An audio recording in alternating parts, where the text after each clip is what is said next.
Well, hello cycling lovers everywhere once again. This is Mike Smith with you in the studios of Paris, bringing you all the latest news from the latest stage of the Tour 2000. Yes, the Tour de France is getting ever nearer to the Champs-Élysées on Sunday. We're going to look at stage 19, which was the last individual time trial, taking the riders from Freiburg in Germany back into France to the town of Mulhouse. There you see the map of this particular 58.5 kilometre ride, going down almost alongside the east bank of the River Rhine before crossing it, going back into France to that destination in Mulhouse.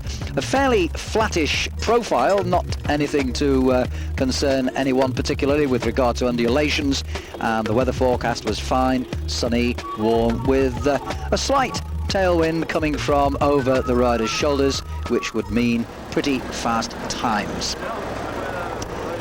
So here we have the scenes at the Village Départ with the riders warming up, the Festina boys anxious to do well, two of them quite high up on the general classification. We asked Christophe Moreau what his ambitions were in the time trial. Was it to go up in the general classification? Well, yes, of course, that is my plan. Today I'm going to give everything I've got, and I'll probably suffer a lot because I have a lot of things I want to do. I've got to prove and confirm that I'm a good rider and that I can do a big tour. Yes, I think I will go up the general classification. I'm sure I'm going to do something big today because I'm going to give it everything I've got. When I cross the line, I'll probably be dead, but satisfied because I'll have given it everything.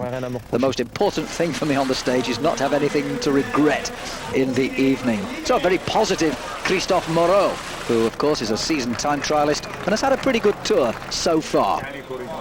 Here we are now with the Polti boys, and Jean-Louis Stanger, of course, is their team manager, and we asked Jean-Louis Stanger what would be a good performance for Richard Virenque. Well, he said we've got Moreau just a little bit behind him and Heras a little bit ahead of him, so we're just going to try and hang on to his fifth position so far. If Moreau should overtake him, then we will have to take time on Heras. I'm not quite sure whether Richard Virenque can do that, but we'll certainly try and get him into the right frame of mind for it. Well, Virenque, of course, has had a stage win in the mountains, but not noted for his performances in the time trials. In fact, we asked Gianluca whether he was disappointed with him for not being on the podium. No, I'm not, he said. He's done a good tour. Pascal Hervé as well. Of course, we've missed a sprint win from Bly-Levens, but I'm happy with the Tour de France from Richard's Tour de France so far.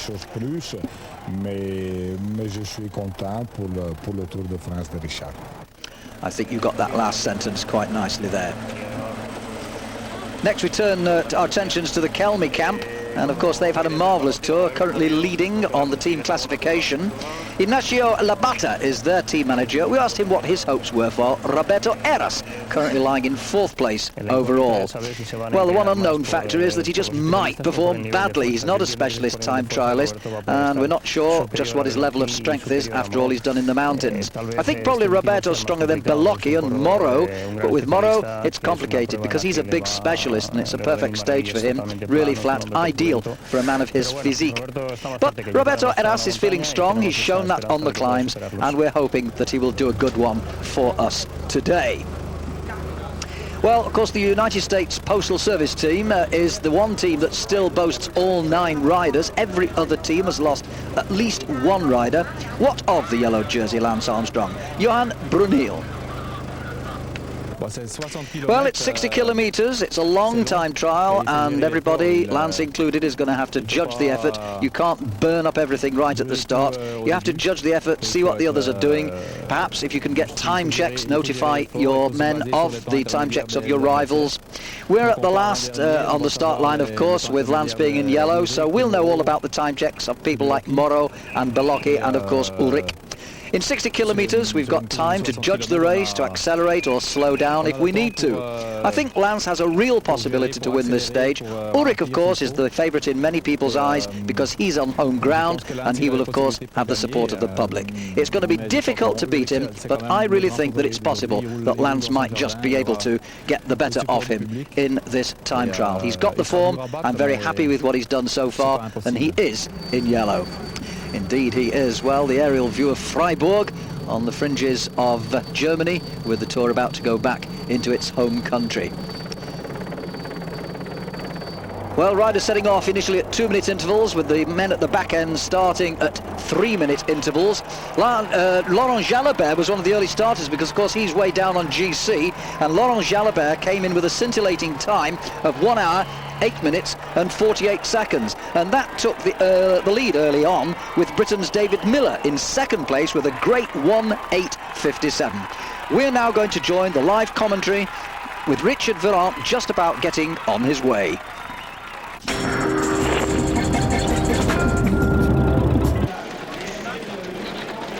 Well, the position now you see on the screen is that we've got Virenque about to go away from the start line on his run through of the time trial stage of the Tour, 58.5 kilograms. Sean Kelly alongside me, watching him go away here. Virenque really not one of the best when it comes to time trialing. It really is his best is up there in the mountains. What about his prospect today? Because looking down the list at the moment, he came into the race 7 minutes 36 seconds down on Armstrong, but it's very close round about him, because Christophe Moreau started out this morning at 46 seconds away from him. He's what, 53 seconds away from Heras, who's in fourth spot, and 5 seconds Heras to Balocchi. So a lot of blokes, but they're very closely placed for sort of a battle for that third, fourth and fifth spot, eh? Yes, there is a big battle on for the podium, for the third place on the podium, and I think Moreau and Balocchi are the ones who have the advantage, because they are very good time trialists. As you said, David, Virenque is not a good time trialist, and talking about the guys worrying about today's stage, I think some of those guys, like a Heras, was probably worried, Botero, those guys who are not great time trialists, they haven't proved themselves as yet. But when it comes down to the end of a tour, everybody is tired, and it depends on how well they're recovering, and some guys can do a very good time trial, where normally they don't do that, and if they're going for a place on the podium, they can just give it much more than they do in a normal race and a normal time trial. What about the chance when you win a jersey like the yellow jersey or whatever the leader's jersey is? I still remember Pantani in the Tour of Italy last year, riding that time trial about 3 or 4 days from the end of the Tour. He was doing far better than he'd always done in the past. Does a jersey lift you up?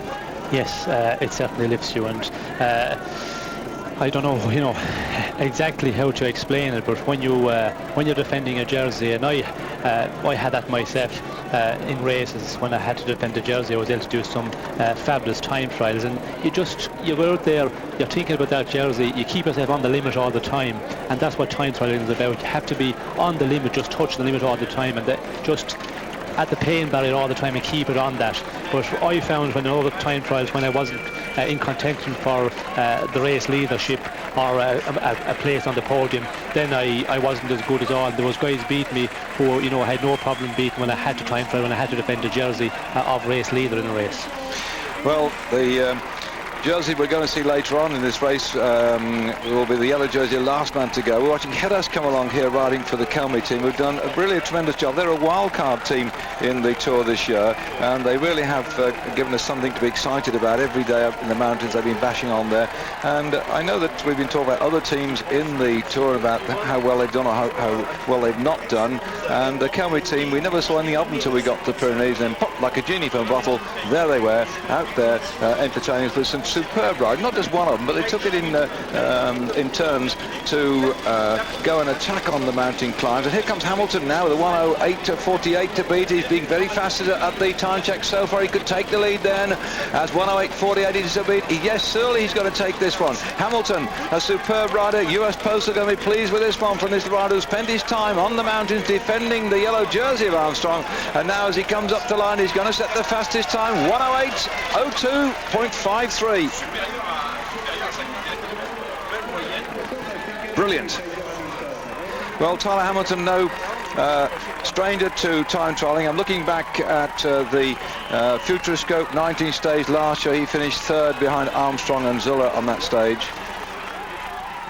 Buzzing now with the news that we've got a new leader on the classification, and just going through in 1:08:02.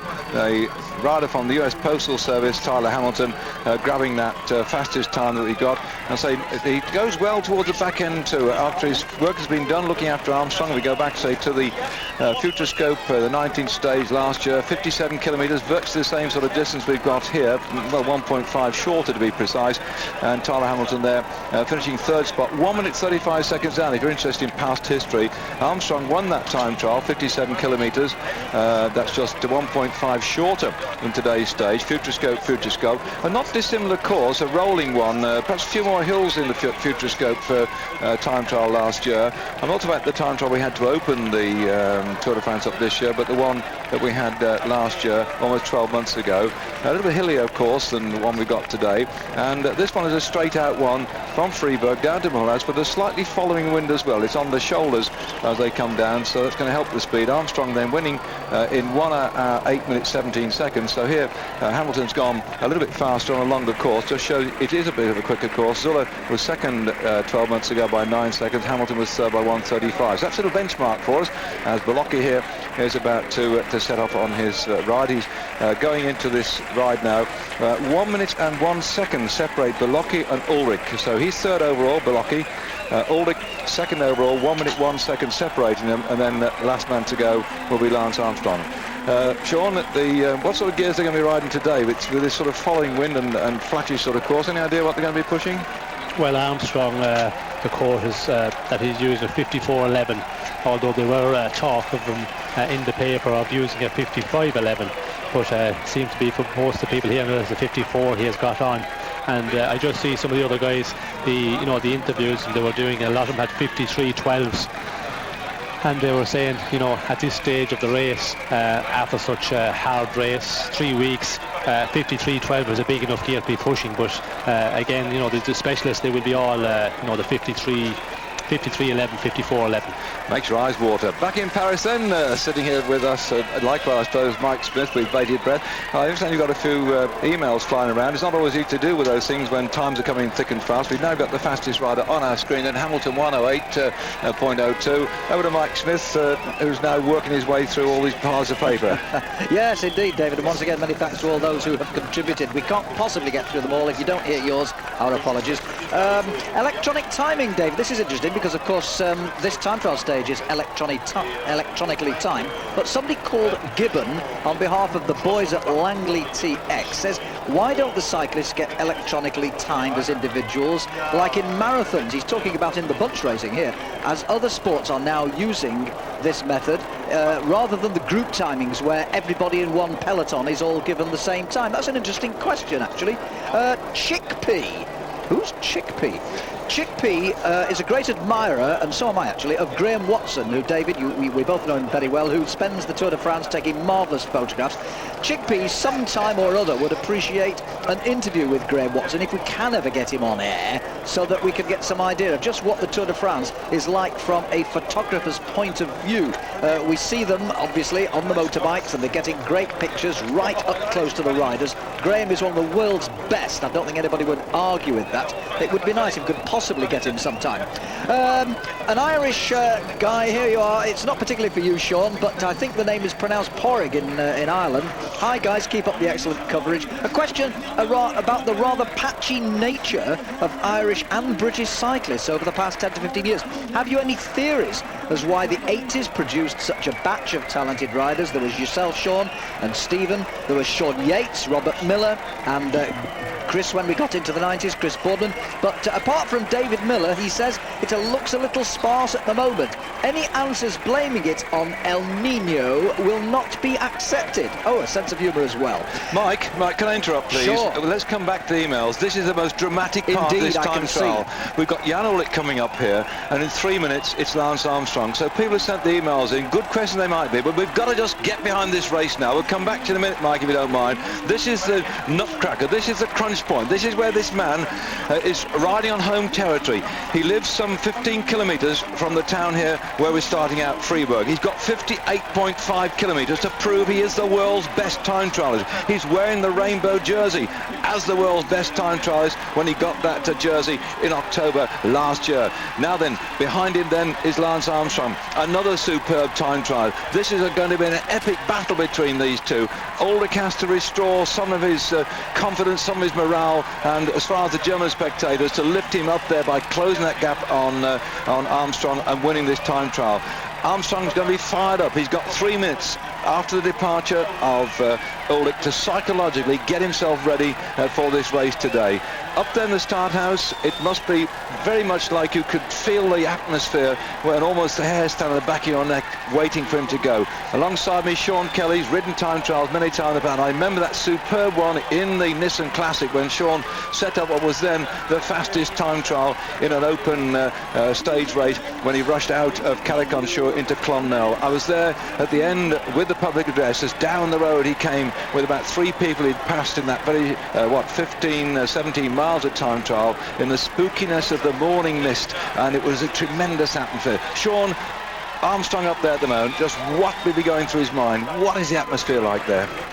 Well, the atmosphere is it's for the rider it's very tense, although Lance has a big advantage over Ulrich, but still there's always a way there that you start to die towards the end. You go through a bad period, for some reason you start losing at 10 or 15 k's to go, and you can start losing time very rapidly, and you never know if a guy he can come out and he can do something fabulous, and if you have a bad day, well then it can get dangerous. But Lance, he's quite comfortable when you look at the time advantage he has over Ulrich, but definitely Ulrich, like on his home ground, I think he's going to be giving it everything today.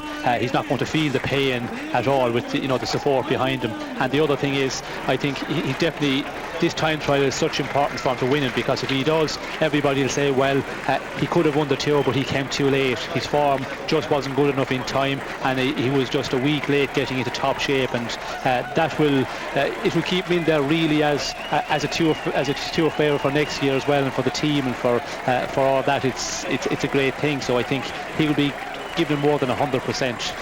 This man then will get 100% too. Lance Armstrong, world time trials, he's ridden them in the past. He came back really into reckoning when he's riding in the World Time Trial Championship when he took the 4th there in Valkenburg, 4th overall at Tour of Spain. That showed that he got the form, and then he came back last year in to win the Tour de France, and where again he won a time trial stage there toward the back. And he's underway now. He's got the 58.5 kilometres lying ahead of him, and the fastest time to beat is that of his teammate at the moment at 1 hour 8 minutes and 2 seconds. Still looking at all the time checks, Hamilton's been the fastest at every one. The next time check we'll have, well, the first one for Ulrich and for Armstrong, will be after 20 kilometre racing. Some 23 minutes into the race we'll be able to get a benchmark between those two great time trials. Richard Virenque on his screen now, amazingly riding with disc wheels front and back. Presumably, Sean, this is to do with this slightly following wind from the right, because we don't often see them with a disc wheel on the front now.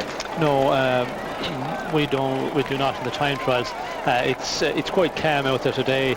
It's not often we get it as good a conditions as this, so it is possible to go with the 2 disc wheels. And Virenque, I suppose he knows himself that he needs any advantage at all, because he's have a handicap today against those guys, and to get a place in the podium, I think it's going to be very difficult. Although he said in the paper he still have hope for a place in the podium. Well, he's got somewhere to go then, because up there on the podium, the top 3 riders fairly well away from Virenque coming into the stage today. Virenque on the general classification was back in 5th spot, 7 minutes 36 seconds down on Armstrong, and the gap between Jerez and Virenque, just doing a quick mental between Velocki and Virenque, doing a quick mental calculation here, 6:43 plays 7:36, so there's about a minute between those 2 riders, so it's feasible, I suppose. But Velocki is quite a quick time trial, did that superb ride in the Tour of Romandy, and so that was a somewhat shorter time trial then, but I think that Velocki isn't going to let this one go without a great big fight. So Virenque on his way through. All the riders are out on the course now. We've got about just 1 hour to wait, just so 1 hour in fact, to see who's going to win the time trial stage and what the situation will be going into tomorrow's stage. Stay with us on Eurosport then for a very interesting hours of bike racing coming up here live from Mulhouse. Out on the course then with Christophe Moreau, and then whip, as soon as we say that, the cameras come back to Richard Bronk out there. Do bear with us if you're watching time trialing for the first time. If we start to rabbit on about one particular rider or some particular subject, and then the cameraman comes back and picks up somebody else. We do have a scale here of where the cameras are, because they obviously, with the motorcycle camera, they go along so far and then they come back and pick up somebody else, and then we get some off the helicopter. So it's a rolling system, and it's all planned well in advance, and it just shows who is going out. I've got the actual chart in front of me here, but it looks a bit like snakes and ladders, so I think I better throw it over my shoulder and get on with just watching what the pictures are. We merge back in now to Moreau, and that just shows you where they are on the general classification as at now. They're all good. They're running a little clock of their own then, and it's flicking away here. I wouldn't have thought, Sean Casey alongside me, that Christophe Moreau is like to go and let Bronk get away with this one easily. On general classification, the gap between these two riders, Bronk and Moreau, only some 46 seconds. Yes, that's right, David. Moreau has just taken back all that time on the rank at the moment, so he's going very well out there, as expected. You know, he's a very good time trialist, Moreau. We see him on the bike there. He looks a real time trialist. He's a very good position. Ferenc is, you know, he shakes a lot. You see, he moves along the bike, where Moreau, he's dead straight and just big gear, and he just floating around, as we can see him now. A very stylish looking bike rider, and a real trialist position. So Moreau, certainly a man, I think, who would like to move. He might move up into fourth place if he does a good one here. And if he takes over the position from his teammate Belocchi, then I think that will certainly be something that they will settle with. They are looking now at the point at 20.5. Batera's gone very well there, because he's gone to second, and Nardello back in it. Britain's David Miller then. They only showed first, second and third. David Miller was originally leading at that particular point with a time of 23 minutes 35, and now Hamilton's gone through 23.19, followed by Batera 23.30, Nardello 23.34. David's done quite a cracking time. He's still lying fourth on the classification, and as we're talking at the finish line, if you haven't caught up the early part of our program, the fastest ride here at the finish in Mulhouse, Hamilton, 1 hour 8 minutes and 2 seconds. Second spot Jalabert, 1:08.48. That means he's 45 seconds down. Miller third, 1:08.57. That's 54 seconds down. And in fourth spot Velo, 1:09.29, 1 minute 26. And Alano fifth at 1:09.36. That's 1 minute 34 down. That's the finishing position, but things are changing further back down the course as we speak.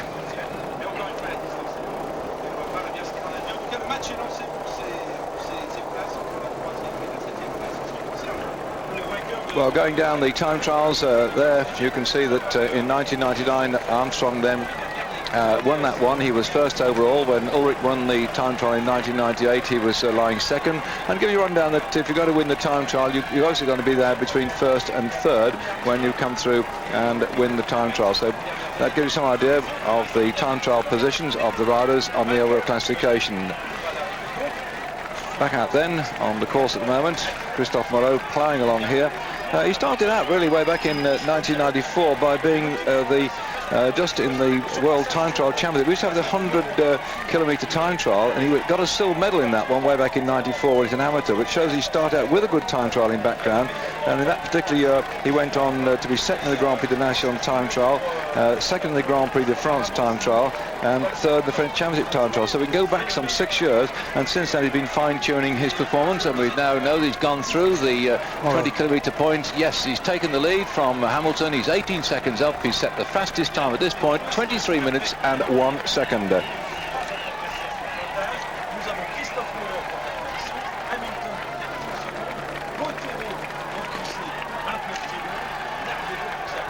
he's certainly getting plenty of encouragement from the crowd along here. That's confirmation of what I just told you there.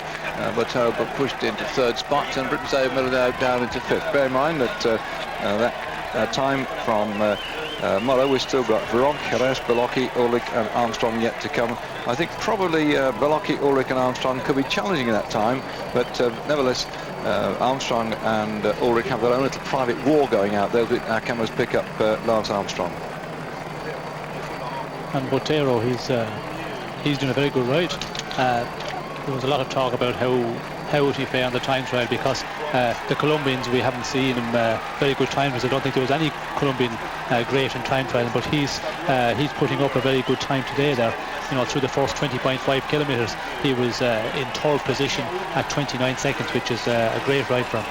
Yeah, you're right, the Colombians haven't been great time trials, but that man Botero has been very good at many things, hasn't he? He's been out there, when we've seen grabbing King of the Mountains points competition, romping away, grabbing his stage, and now going and doing a time trial too. So I'm sure that whole of Colombia will be holding their breath right now, because he is the only remaining Colombian rider in this race. At one time, many years ago, the Colombians came to ride as a complete national team. The national teams in the Tour de France have been dropped, and then they decided to bring in the amateur team from Colombia to ride, and they devastated everybody in the mountains, and that set up a whole train of Colombians coming across to ride in the big races in Europe, and particularly the Tour de France. Look at this crowd who's just burying himself here, Jan Ulrich, aiming at the line, the centre line. Unlike time trials in Great Britain, he can't chip the corners, by the way, because people are standing there, but he's concentrating very hard indeed.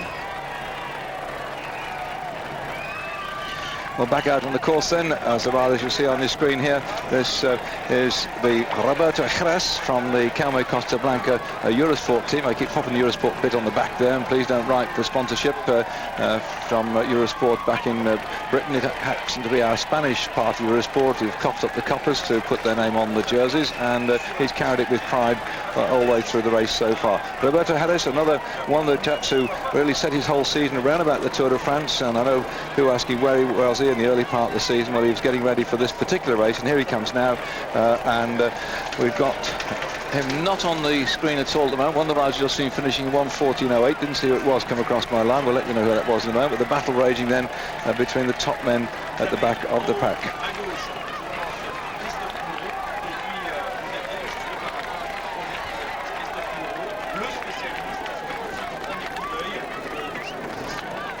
Interesting again that he's riding with the disc wheel at the back on his Specialized bike, with the open wheel at the front. Sean, we went so baroque with his disc wheels front and back, and I seem to remember your compatriot Stephen Rocha one time once drove with a front disc on as well. He said he got threw it away, and then because of the draft and the cornering problems, and I seem to remember Bauer some years ago going around a sharp corner with the disc wheel on the front, and he caught the wind and he nearly lost the bike as it went away. Is it a good or bad thing, this front disc? Well, I always thought it was a bad thing. I never, I don't think I ever rode a time trial. I maybe tried when you go to look at the course beforehand and tried disc wheels, but I don't think of a time trial of any importance. I certainly never did ride with a front disc. Even if there's no wind at all, David, it's dead calm when you're going fast and you're coming around the corners. As you said, it's very hard to control the bike, and it's very hard to keep your line. And we see Varank there, he was waving a bit, and that's what happens. The front of the bike, the steer is not right, and you start waving a bit. And when you get the real speed on the downhill, it's very, very hard to control, and sometimes it gets a little bit frightening, actually. I think it's called centrifugal force or something like that. It's a rather complicated word straight at the back of my head, centrifugal force. Another look at these aero bars they're riding. Of course, the time gone by, they had just ordinary drop handlebars. Then it was along came Greg LeMond and surprised many people by the use of the triathlon handlebar that being used by those athletes who leap into the sea to swim for 1.5 miles, come out and then ride a bike for 25 miles and round up by a 6-mile run for the Olympic short course triathlon distance. And quickly observant as ever, Greg LeMond towards a new novelty. He switched to these triathlon bars. I think it was the 1998 Tour de France when he first used them. Certainly that was the year he used them to good effect when he won the Tour de France by a slender 8 seconds from Laurent Fignon, who's sitting just next to but one to me here, commentating for our French team. And Laurent, I mentioned earlier on in one of our programs, he now owns the Paris-Nice race, and he was saying that he was going down talking to various officials and people organising the race and meeting up with them, and they'd say, yes, Monsieur Fignon, you're the man who lost the Tour de France by 8 seconds. He says, no, I'm the man who won the Tour de France twice. That must be very difficult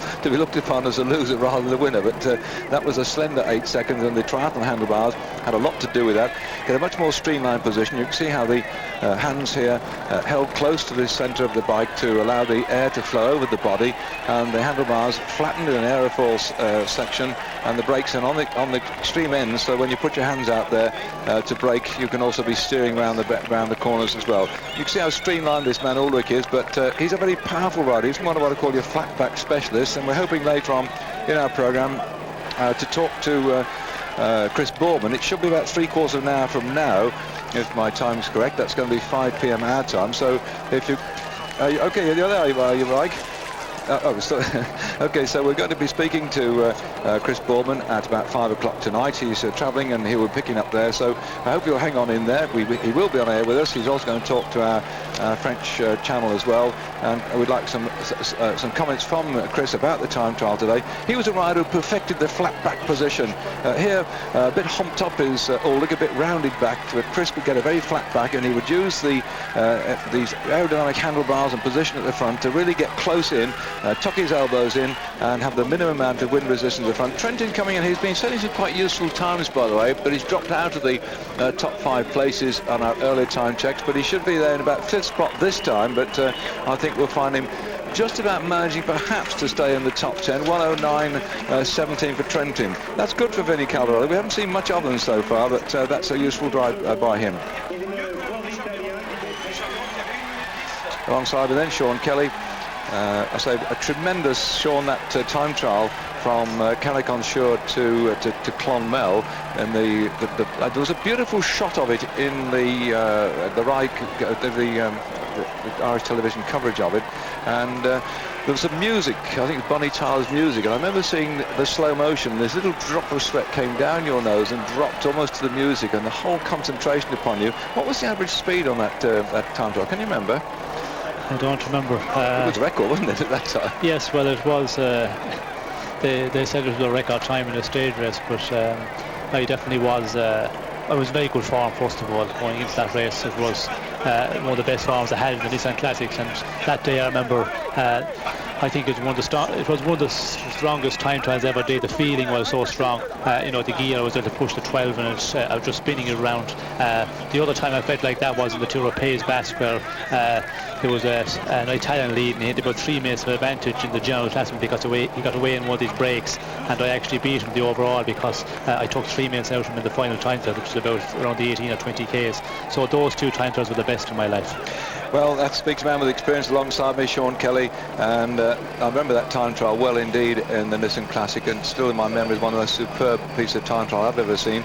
And Lance Armstrong out here, no stranger when it comes to time trialling, a very good all-round rider indeed. Took that final time trial in Futurescope last year when we had the 57-kilometre time trial there, which reinforced his authority in the yellow jersey. Will he do the same thing today? Certainly could well keep that yellow jersey, but can he win this time trial?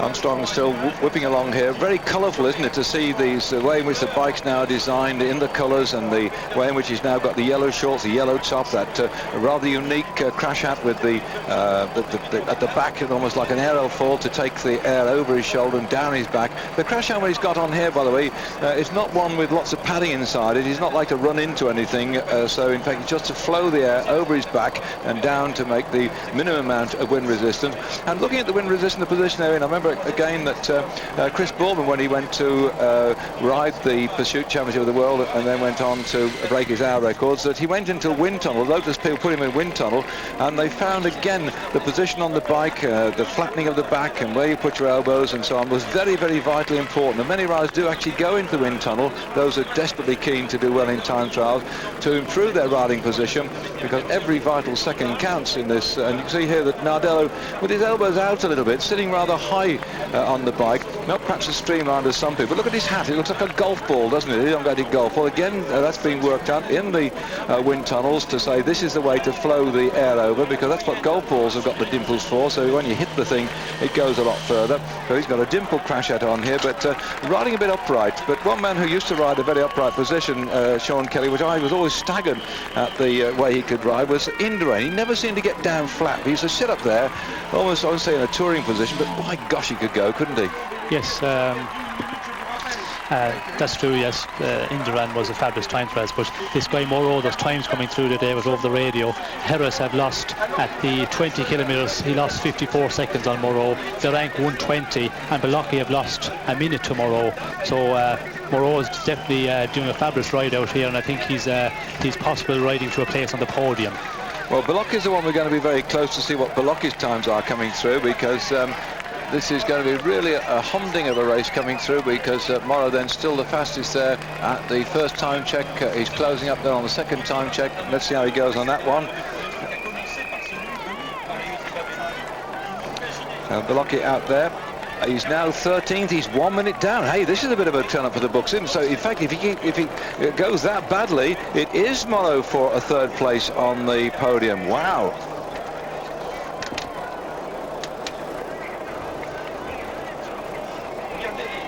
Well, looking back then to the gap between Armstrong and the rest of the riders here after the first stage, it's only 16.5 kilometres. You can see he knocked 12 seconds out of Ulrich, Balocki by 38, Bottero 58, and Morrow 1 minute and 1 second. Well, this is right at the start of the race. They've now been riding all the way through for these last 18 days.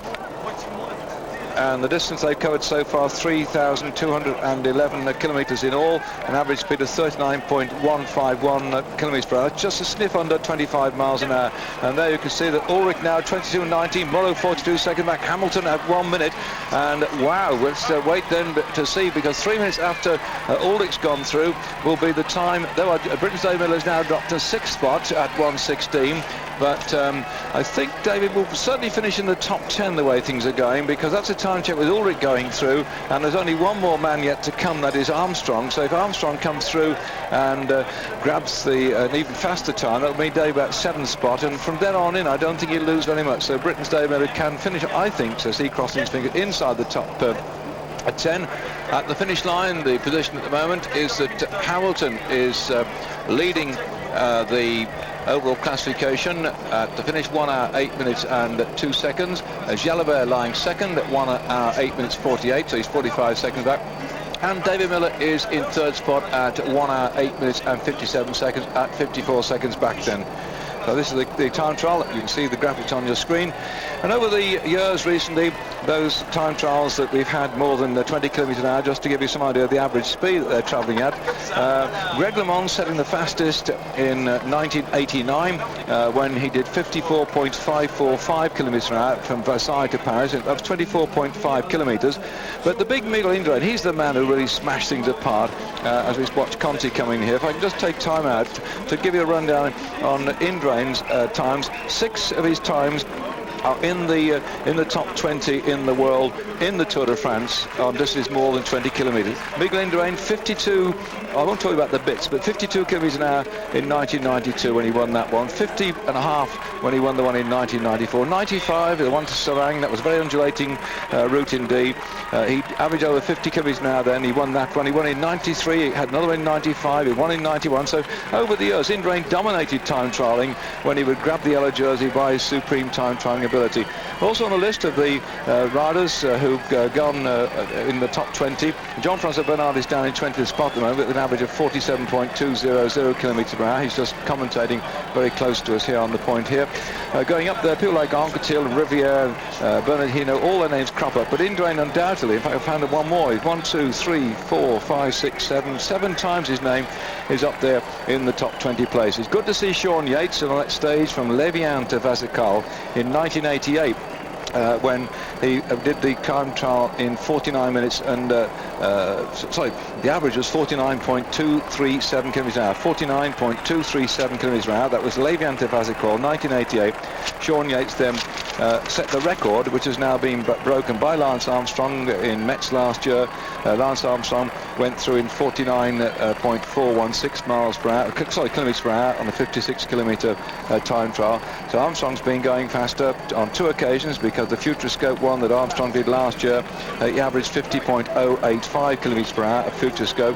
And of course Ulrich's been up there too. He's won a couple of time trials in the Tour de France, once in 96 and once in 98. And now Armstrong has pushed Ulrich down by 5 seconds. So these two riders who featured in the top places in the time trials in the Tour de France having their own private war now. Armstrong it is that's moved ahead by 5 seconds over this man on your screen, Jan Ulrich. Well, I'd be disappointed, I think, for the German spectators. We're still in Germany as far as Armstrong and Ulrich are concerned.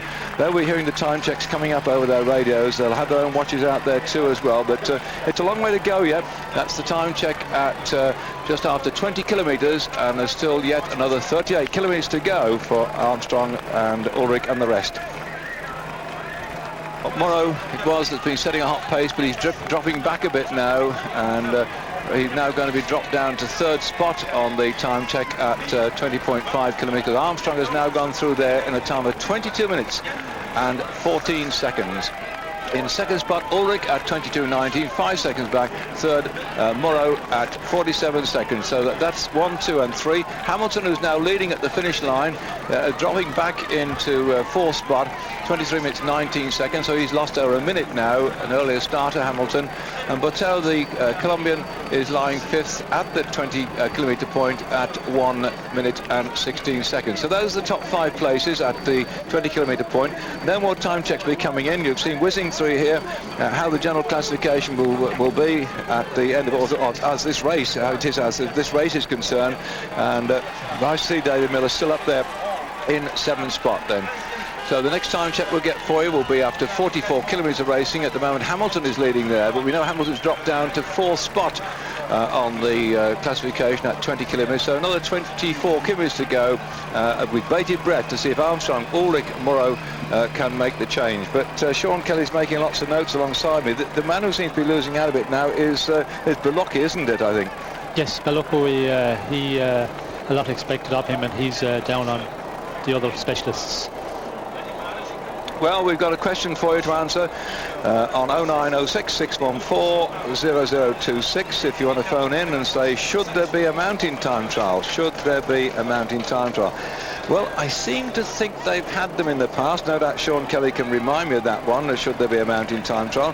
We had a cracking mountain time trial in the Tour of Romandy, and of course the one which has always interested me, Sean Kelly alongside me, has been the Paris-Nice, which traditionally finished with that one up in Nice, didn't they? Yes, that's right. They always finish on Col d'Aise.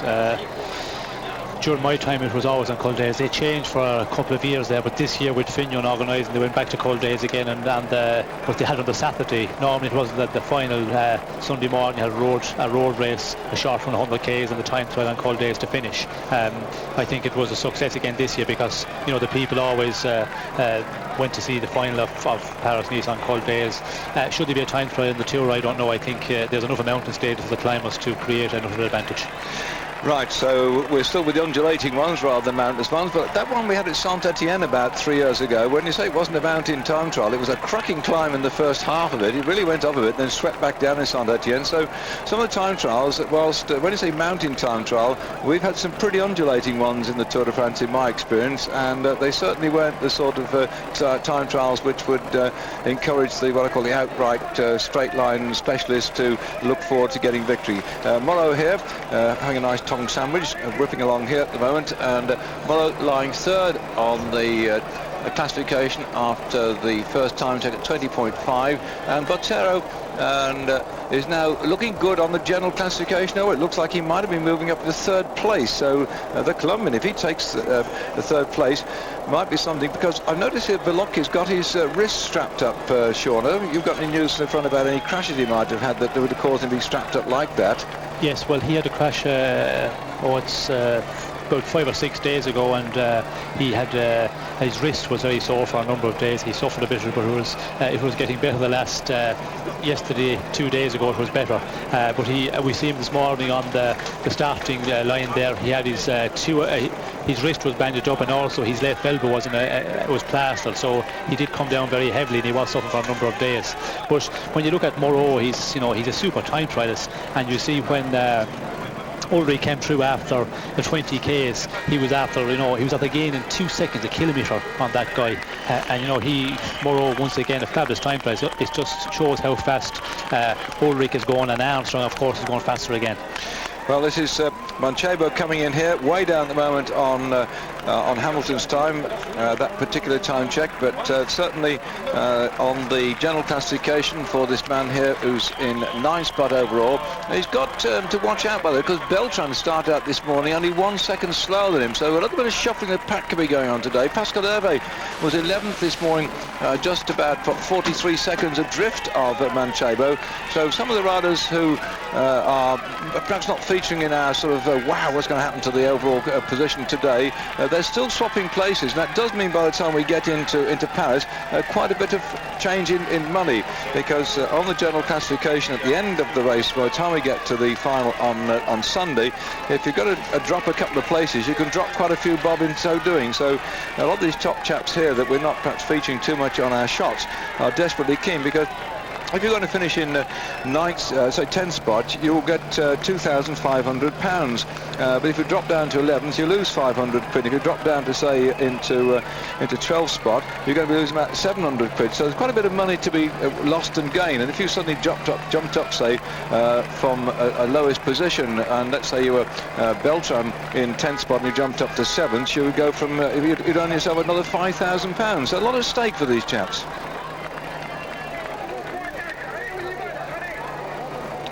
Well, Christophe Moreau really hammering around here, but only in 3rd spot at the time check at 20.5 kilometres. The next time check at 44 kilometres to come up, as the Rada's been finishing here on the line. We've been taking our eye off the numbers coming across the line and what they've been doing, but nobody is threatening their opposite. This man, Lance Armstrong, setting the fastest pace at the first time check at 20 kilometres at 22 minutes and 14 seconds.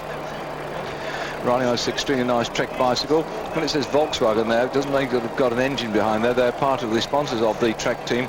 More involved, actually, the Volkswagen in the mountain bike side too as well. But they are suppliers of vehicles to the team. And we're back out then with Ulrich on the road, just riding just less than 3 minutes ahead of Armstrong. Well, back in Paris, Mike Smith, I'm sorry we cut you off in your prime, Mike, with the emails coming in, but I just felt that as we got these two riders coming up on the start line, we should concentrate upon what they were up to, and we didn't manage to reply to those earlier questions. We'll have to come back to and ask and answer your questions. Can we first answer the ones which came in before? Chickpea, yes, we'll try and grab Graham Watson in Paris. We can't really talk to him that easy, because he comes into the finish not long before the riders come in. He's out on the course all the way through, getting the shots that you admire. He comes to finish, and then as soon as he's finished his camera work, he has to rush off to the press room to get them developed and sent down the wires to the people who want his pictures. So he's a very, very busy chap all day long, but I will hope in Paris we'll try and get Graham Watson, because he'll be on the finish line more often than not, and we'll try and grab him. So Chickpea, your plea will be answered, I hope, on Sunday. Please listen to us then. Electronic timing, well, certainly if you watched our coverage of the Tour of Italy, some of the riders did have under the bottom bracket a little device which was used to time the riders up the mountain climbs, and the mountain climbers had that device on their bicycles, and they published from that some of the times of the riders going up those mountains. It's not been totally universally used. I think it's the Tour of Switzerland or the Tour of Romandy when we did have a little device down on the front, which was not only going to be for mountain timing, but they're also going to try and do some GPS satellite checking of the rundown as well. And it has been used, by the way, in BMX. When you've only got 8 riders up on the line, it's not difficult, and they clip a little device under the bottom bracket or the down tube before the bottom bracket, and when they go off the line, the 8 riders, when they come across the line at the end of it, then the time's automatically given on a great big board, which is very important because it's usually the fastest 4th man that goes through in the next round or something. So it's a device which is there, but don't forget these things cost a lot of money, not only in getting them on the bicycles, but then putting up the electronic system to do the time checking. I don't want for us to lose Botero coming in here of this particular time check, looking very quick indeed. I don't want us to lose in fact, we never ever lose the manual timing facility, because sometimes with all the will in the world a gremlin gets in and the electronics go on the blink, and that is that. So yes, it is being used, but don't forget the riders don't like to carry excess equipment around with them, and if you've got a device on your bike, it must be something which is small, compact, easy to operate, and won't cause any problems. Of course, the other problem is to that question from, I think it's Gibbon, is that if you change your bikes, you've got another problem then in making the change, because as you change your bicycles, some riders do if they have an accident or a crash or some reason to change bikes, have they got time to slip the little device from one bike to another, because the last thing they want to do is change over a chip from one bike to another, and if if you don't have everybody coming across the line with the chip working, how the heck can you time them? But there again, it shouldn't be timing them individually. When you've got a bunch of maybe 100 riders, 80 riders, 90 riders coming in, they all give them the same time, because there's no way they can cross the line together. So I think that the electronic timing system is a nice thing to have, but not as vital as you'd think. Patchy nature of cycling in Ireland and Great Britain, yes, I agree with all that. We just need, I think, we're getting our act together, and so the Irish are, and I think in 2, 3, 4 years' time we'll see a lot more good riders coming through. Sorry, Mike, I've interfered with your time scale here, but we didn't get through those before. Over to you, Mike Smith, if you've got any time left to ask us more questions. Well, I've still got loads more, David, and we could go on all day, but look at Morrow coming up to this second time check here. You can see that on your screen, and it looks as though Morrow is going to take the lead. So rather than go through masses and masses of these emails, with apologies to everyone concerned who has sent them in, I think, David, I'll hand straight back to you so that we can take just Morrow one juicy through that one. time check. Just one juicy one, Mike. Yeah, all right then. If you insist, I'll give you a juicy one. Yeah. Why are there such strict rules from the UCI on bicycle design? Minimum weight, sloping top tubes or no sloping top tubes? That's been asked by Peter Zente from Budapest in Hungary. Right, from Peter then, and what they tried to do, I think it goes back to Samaranch at the Olympics when he saw the positions the riders were riding in, and we'll have to come back to the answer to that one in just a moment, as we're concentrating here on this time check coming in, but I'll answer that in about the next 5 minutes or so.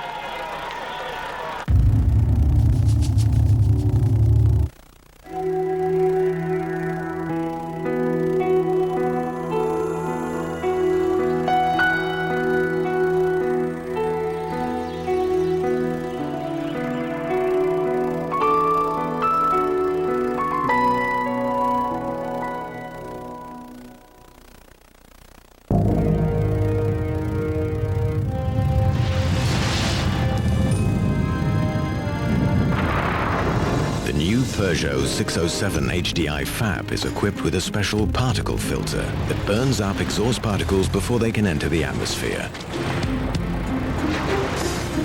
The new Peugeot 607 HDI Fab, probably the cleanest diesel car on the planet. And yet another wish come true. Digital worlds come alive with LG. Whether flat TV,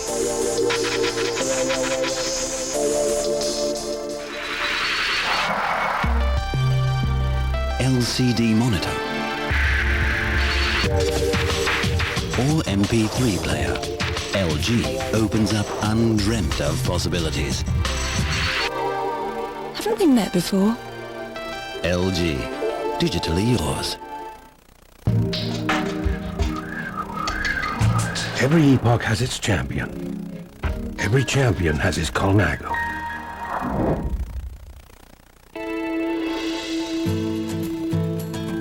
Ich liebe ausgezeichnete Küche. Ich schätze ausgezeichnete Weine. Ich mag ausgezeichnete Hotels. Und ich investiere in die ausgezeichneten Fonds der DWS. Wegen der Wertentwicklung wurde die DWS 6-mal hintereinander Fondsgesellschaft des Jahres. 6-mal hintereinander? Ausgezeichnet. DWS, die Wertpapierspezialisten. I was about to start training for the Tour de France when I was first diagnosed with cancer. Arranging a regimen of 3 Bristol-Myers Squibb cancer drugs, doctors worked with Lance Armstrong to first control his cancer, then to beat it. For over 3 decades, Bristol-Myers Squibb has been at the forefront of developing cancer medicines. Today my life is ahead of me. My wife and I just had a son, Luke David Armstrong. Oh yeah.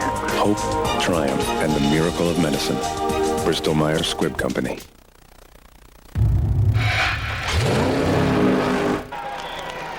Well, Morrow coming along here at a great rate of knots. He's desperately trying to win this time trial. He was third the first time check as he went through there. And he's first. Yep, and it looks like now he's going to really start rocketing these things to pieces as Armstrong has out there putting the fastest times out on the road.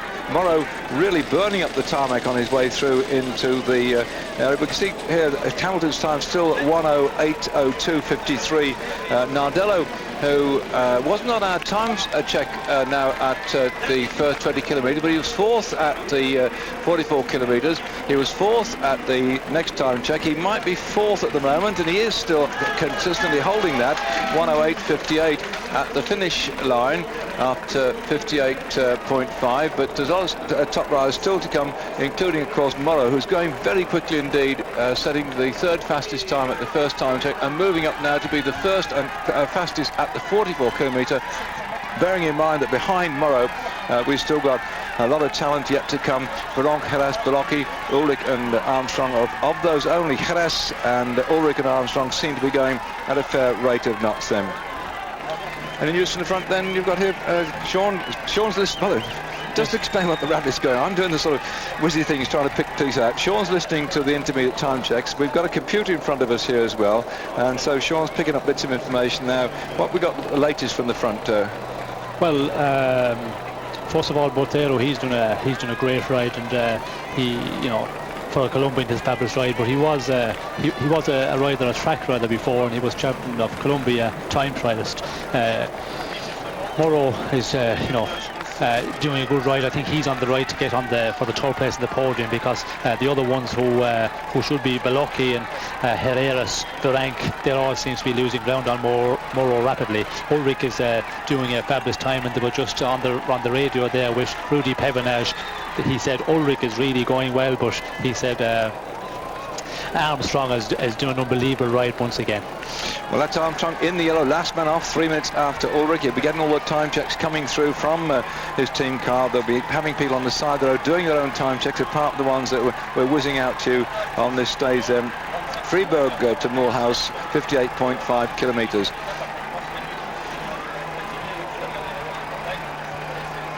Rather tricky part of the course here, and he doesn't seem to be cornering very comfortably, does he, Sean? I feel like Boardman go whoosh, round the corner like that, pedalling all the way in a smooth line. All it seems to lose a fraction of a second here and a fraction. I'm not being negative, but it isn't quite as smooth as I would like. What do you think? Yes, he's never as smooth as some of the like Boardman in the corners, in the sense we've seen him doing that.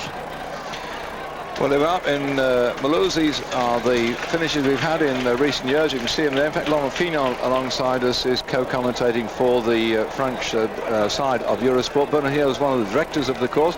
Freddie Mertens, Sean and I met him when we were up there in the Liège-Bastogne-Liège. Walter Godefroot is the director sportif of the Tolicom team. So there's still somewhere or thereabouts all those chaps who've gone, except the last one on the list here in Mulhouse. Back out on the road then with the time trial. Belocchi losing a bit of ground now. I think he's going to be disappointed to lose his third spot. It looked like he's on his way to losing his third spot on the podium. Well, looking at the way they're riding and in this very much flattened position with their triathlon bars, I know a lot of people are asking about the UCI's imposing of various regulations to stop the advancement of the designer bikes. It really dates back to the Olympics 4 years ago, as I understand it. This is press talk, mind you, but it was said that even before that the UCI had got in train some ideas to stabilise the designer bikes. And I think the whole problem came about, it's us Brits that did it, or to be more precise, a Scotsman by the name of Aubrey, who jumped up on a bicycle with a single down tube and put himself in a position like an egg by grabbing hold of the handlebars and then putting his chest on the bars and tucking himself forward, and from that egg position he went on and broke the hour record, and they looked at the rule books and realised there's no way that they could take the record off him. He hadn't broken anything, all the dimensions of the wheels and the normal standard things which we've had for many years now, because basic design has always said certain things like you can't have a wheelbase shorter, what it is, between the front axle and the bottom bracket any shorter than that, so you've got a certain dimension there. You've got certain other basic dimensions about the bicycle, but you're allowed a lot of freedom once you say, well, that's where you sit. In other words, you can't have a recumbent bicycle position, but provided you sit in a certain position and your hands are in a certain position or near enough there, you're okay. Then along comes Aubrey, breaks the record, the hour record, and they said, oh, we better do something about this. So they then said that he couldn't ride with his chest on the little rest and his hands up on that rather strange set of handlebars, and said there had to be some air between it, and then Aubrey was riding in the Grand Prix Eddie Merckx on a more or less standard position of the triathletes, and he discovered likewise that he was a bit bunched up as what Ferrand coming into this particular time. But so Aubrey then pushed his hands further forward in the position you see here and began to rest his arms on the those front triathlon bars, and discovered that he was getting a much better position. And so he went back and experimented and brought out what we call the Superman position. That was when the arms right forward and the hands almost parallel, or almost in a vertical line, but where the front wheel was. And so once they did that, then along came the UCI and said, we can't have that, it's dangerous, and you can't do it. Now, I can understand them wanting to ban the what I might call the Aubrey positions on the road, but on the track, there's nobody on the track breaking an hour record or pursuing except yourself, and I think they should have left it as it was and let that sort of development go on. But not only do they then start saying, no, we'll make sure the bike riders are all in the same position, we'll try and make sure they all have the same damn bike, because it was said, I think, by Samaranch, who looked at the different bicycles, particularly the single down tube bikes being used in the time trials at the Olympics, and said, why are they riding different bikes? That's a disadvantage to the athlete, and the Olympics are all about athletes competing on equal terms, and from that moment on the UCI seemed to sharpen their pencil and impose the rules we've got today. So there, a lovely shot of the Rhine as Armstrong is now got 20 seconds lead over Ulrich at 20 kilometres. We know that that was 20 kilometres to go, was it, Sean? Did you pick that one up, the gap? I heard it coming on my headphones, a lead then of 20 seconds. I think it was 20 kilometres to go. Looking again on my screen here, I haven't got the time check at 44, but Armstrong is 25 seconds up on Ulrich.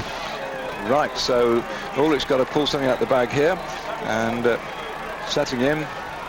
Because Ulrich used to ride, going back to bicycles, they would ride very often what I call the Pinarello sword type of bicycles, a single down tube. And I still can't understand why, for time trial, the UCI banned the single down tube bicycles. I can understand that you can't ride them in a road race, but there again, the single down tube bike made by the people in southwest of England, the hotter people, the UCI said, oh, if we stabilise the bicycle design, we go to triangulated frame, you'll have all these restrictions, then bike prices will come down, and you'll all be able to afford to buy a racing bike and race with the top boys in the top events on the same sort of material.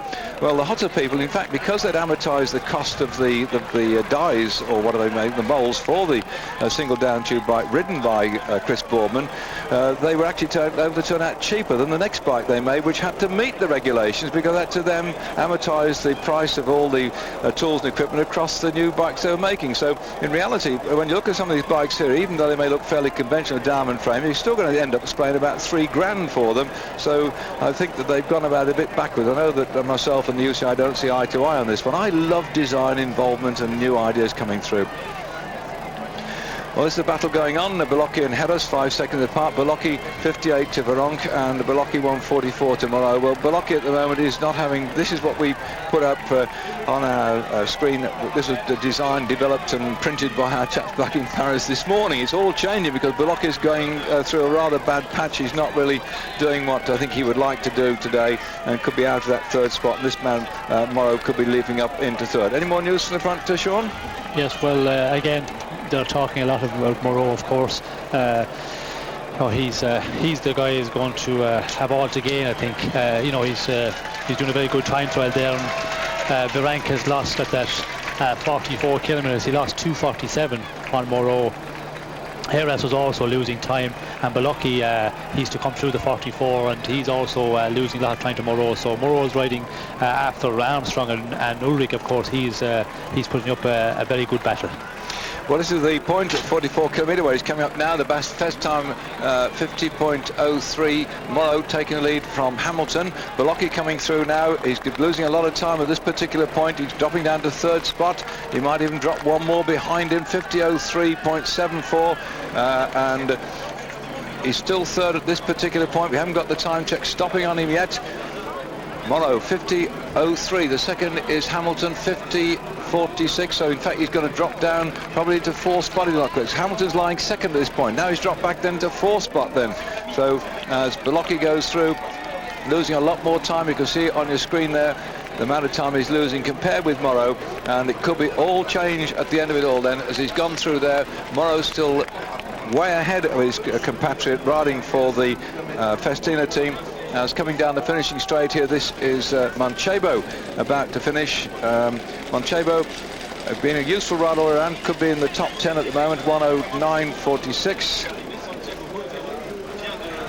I think he's going to find himself outside the top 10 by the time we finish. Manchebo coming in here has caught Beltran. I think that's Beltran who's just behind him.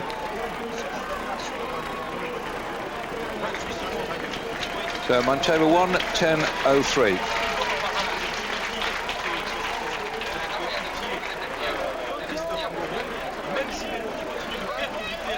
Dave Miller's time 1:08.57, if you want to know what Miller was at the end of the whole thing. Jalabert 1:08.48. So Miller 1:08.57, if you want to just make a little note of that to see where he placed overall. 44 kilometres now, Ulrich's gone through, he's actually taken the lead, and Morrow 1:14 back. Just shows you the power that this German has now got, and but he is also down on Lance Armstrong. So Armstrong running 3 minutes after Ulrich. It's difficult to Sean Kelly alongside me here to talk about the pedalling styles, because they could be on different parts of the course, but I get the impression that Ulrich is probably riding on a slightly higher gear, but this cadence that Armstrong got, I find it fascinating seeing how he, I don't know what gears he's on, but he seems to be being a bit more flexible. Yes, well, he pedals the gear better than Ulrich does. We've seen that on the mountain stage as well. He's a very good, he's on the pedals very well, and he's doing it here at the moment. Armstrong have a different position to Ulrich. You can see he's much forward on the bike. He sits a bit forward more than Ulrich. Ulrich is sitting back very well on the bike, and a very strong time trialing position. Well, there we are. More time checks coming up shortly. This is the 44 kilometre point coming up for Armstrong, and here he's been grabbing time back on everybody right the way through, so Ulrich could find himself then being headed by Armstrong.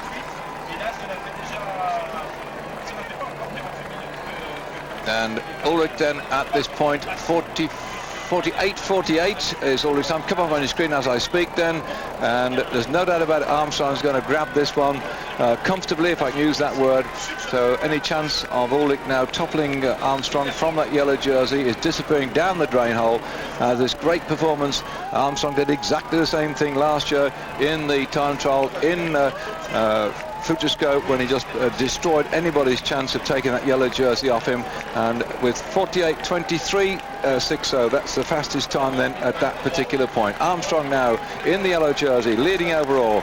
He romped into the finish last year in the Futurescope, 57 kilometres, good 9 seconds ahead of Zulu, who's no longer with us, having retired from the race, and 1:35 up on Hamilton in third spot. That was last year.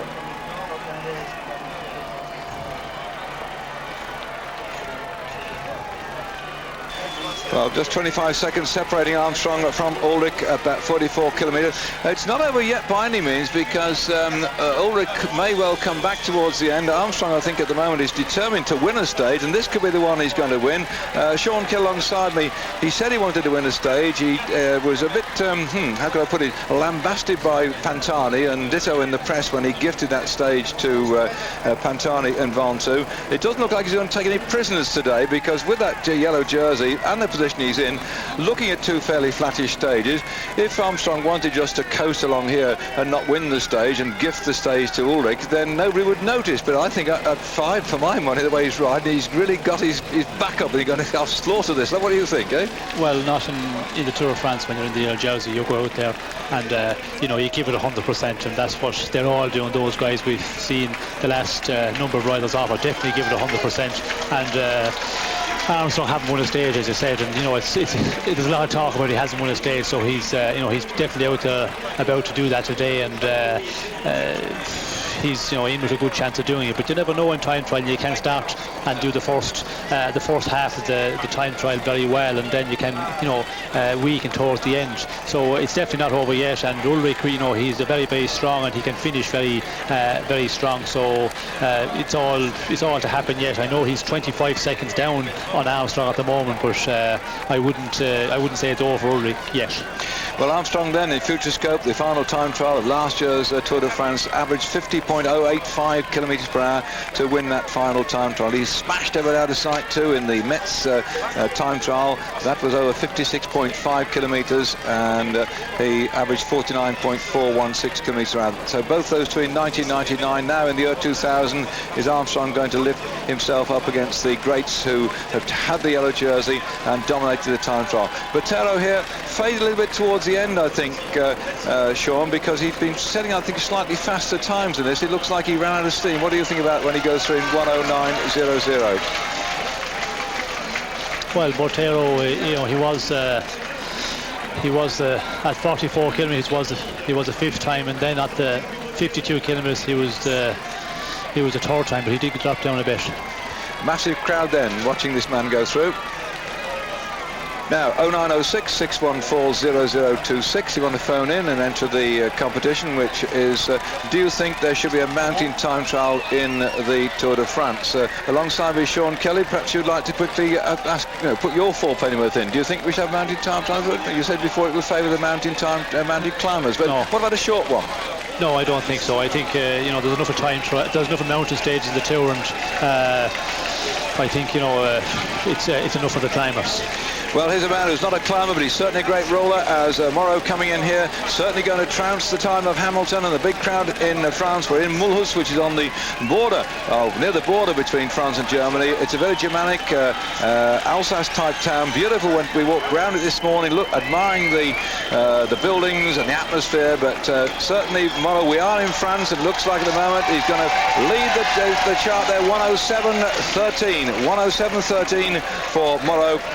Tremendous ride by him, and the French now very pleased with that one. They've got a man back up on top because Hamilton had been leading up until Moreau coming in here. Before that, Laurent Jalabert had been setting a very quick time indeed all the way through. It was Laurent Jalabert toppled Britain's David Miller, who had been leading for an awful long time, because David was way down on the start list this morning because David Miller went off. He was 64th on classification. Jalabert was 57th on classification. They were the top two for an awful long time, so these big hitters came in.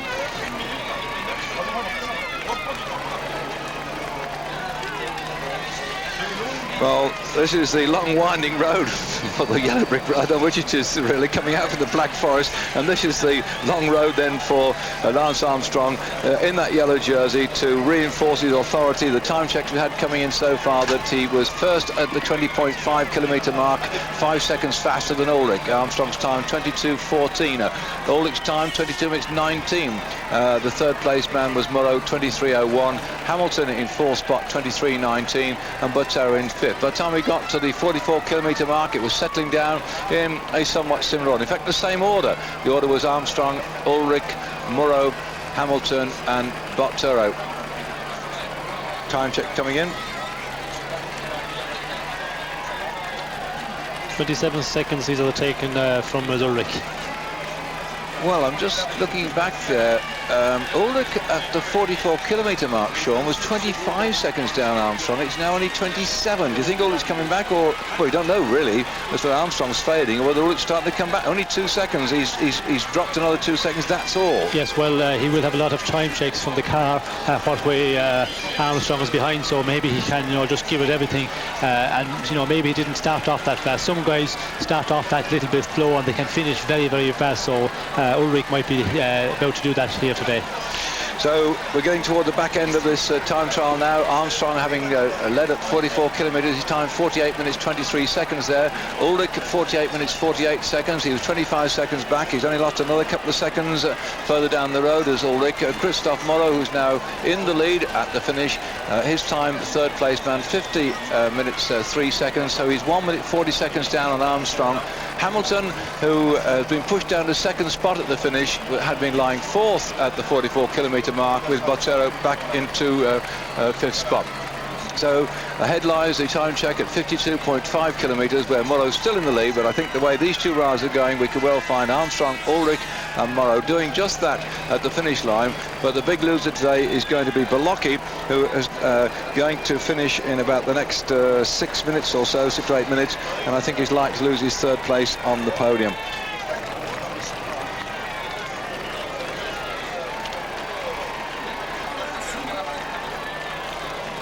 Yes, Balocchi, he's the man coming over the radio. It's going to be very close to hold on to his third position. Moreau has gained a lot of time on him, but Balocchi seemed to have settled down a bit in the second half, and he didn't seem to be losing as much.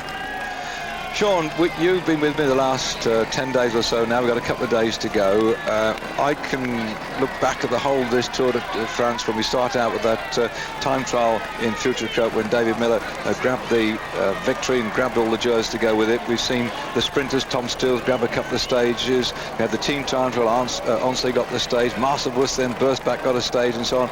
And the whole way this race has gone in the mountains, it changed yet again. I know we've got a couple of days to go and we have many things and we may even repeat this, but as what a time trial here, I think there's a lot more at stake in this time trial in terms of things changing in the top 10 or 12 places. Often it's a bit of a foregone conclusion. This to me says this race has been different this year. We had different winners, different jersey holders, and I think it's the start of a new era. What do you think? Well, we have a lot of new names coming on the block, and not only just for stages in the area path of the race, but in the mountains. We have a lot of new names coming up, and a lot of the older guys didn't perform as had been expected. So there is definitely a change in that way. But the racing, it's been fabulous every day. They've been great racing in the mountains and in the flat stages after the mountains, before the mountains. They were racing every day. There was never a dull moment in this race. But that has been the way the last couple of years. But I think the main change is just the new names coming on the scene. Well, I'm very happy to see that too, and I'm sure your viewers back at home have been enjoying the coverage of this race. We've got 2 more days yet to go on Eurosport, covering the stage tomorrow when Eric Zabel will be looking to get his stage victory. We had a good chance to talk to him earlier on here, and look at this now. He's lost 2 minutes and 45 seconds as Balocchi at that particular time check on the man that's fastest at the particular moment, which is Moreau, and he started out this morning. The difference between Moreau and Balocchi, says he quickly made his notes here. Moreau was 8:22, Balocchi was 6:38, so it's certainly that Moreau has now leapt over his teammate, and this is the intermediate classification as regards the race today, not the general classification of the ride. But I do think that Moreau has now probably pushed Balocchi down out of that third spot on general classification. Thanks for all your interest during the race so far. Do be with us, I hope, tomorrow and Sunday. But thanks to those who entered the Mr. Tom competition as Veronk comes into sight now. We had over 1,000 entries for that book written by Chris Sidwells about the late and much missed Tom Simpson, and thanks to all those entries that came flooding into Eurosport in Drury Lane, London, in Drury Lane in London, and for all your interest in the race so far and the masses of emails we've had coming in. So as Veronk comes in here, restored a lot of confidence in his ability, I think, by grabbing that stage victory into Morzine. Heras it was that crashed out. I'm not being disrespectful to Veronk, but Veronk took his chance and grabbed it and grabbed the victory. And really, it's a bit of a cliche, he's the darling of France, but he's really restored himself up there after a couple of dicey years, I suppose, is the best way to put it. Phenomenal mountain climber, has over the years dominated the King of the Mountains competition. He's not doing that this year, but he has got a stage victory to his credit, and a massive crowd here cheering on this man, a phenomenal performer, as Veronk crosses the line in 1:10.51. Sean. So that's Veronk home and dry. We've just got another 4 hours yet to finish. On the road with the man in the yellow jersey, and that Lance Armstrong hoping to get a stage victory. He has not got that so far. Just finished has been Richard Veronk, who took his first polka dot jersey in 1994. He took it then for 4 years in succession. He took it again in 1999, did Veronk, but no polka dot jersey, just the joy of that one stage victory into Morzine for him. And now can Armstrong here in the yellow jersey grab his victory? Sure. Yes, and Balocchi, Moreau of course has finished, but Balocchi had still 33 seconds to spare for his third place on general over Moreau at 6 k's to the finish. So it's going to be close, isn't it? I thought it was going to be challenged. He's just narrowing that gap now, but it's not all over yet. The fat lady hasn't started to sing. In fact, we don't get the fat lady till we get to Scala Milan on the Tour of Italy, but this one, the Tour de France, yet to go into the finish in Paris, where a massive crowd is going to be there. I understand there's nearly 10,000 people lined up to ride that the arrival of the Tour, to go around that 30 kilometres of the course that the bars will be taking in at the end of it all. This, of course, Olympic year. We were there in Lausanne the day before yesterday, the Olympic Museum, where I went in there and had a look at the bicycles. And I did get an email from somebody saying, has there been any black or Indian riders in the Tour de France? And I didn't want to get into any ethnic arguments about black or whatever colour they might be. To me, everybody's just human beings, and whatever colour you are doesn't matter.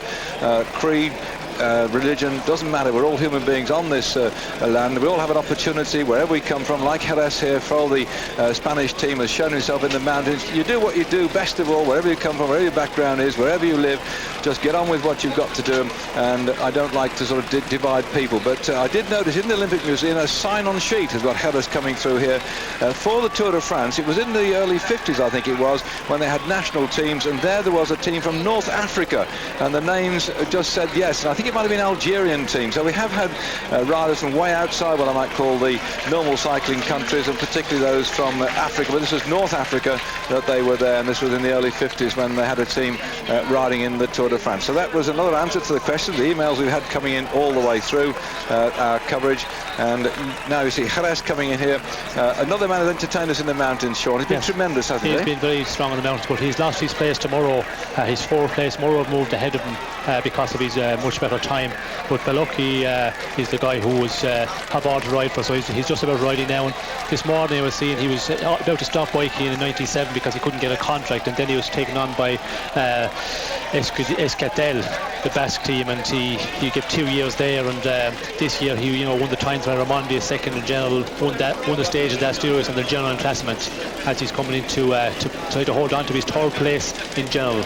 Well, he won the second in the time trial stage of Tour de l'Avenir in 1998 as well, so he's a great time trialist, and he's used that to great effect today, but he's not going to be where he would like to be. But also apart from that, there's Lucas Ulrich's coming back at him. He's caught him now, and Ulrich's closing up on Belucchi. That's a 3-minute gap, and Ulrich has suddenly come from nowhere. This is going to give Ulrich a chance, I think, to drag a few more seconds out between himself and Armstrong. He goes across the line. What a tremendous finish, and a little touch, a nice gesture there. He caught his 3-minute man over 58.5 kilometres. Ulrich so determined. The last time check we had just 27 seconds from Ulrich to Armstrong. Armstrong now has got to really dig deep, because that sight of Belucchi in front must really have given Ulrich something to go for. Sean, do you think that was advantage or disadvantage closing on Belucchi?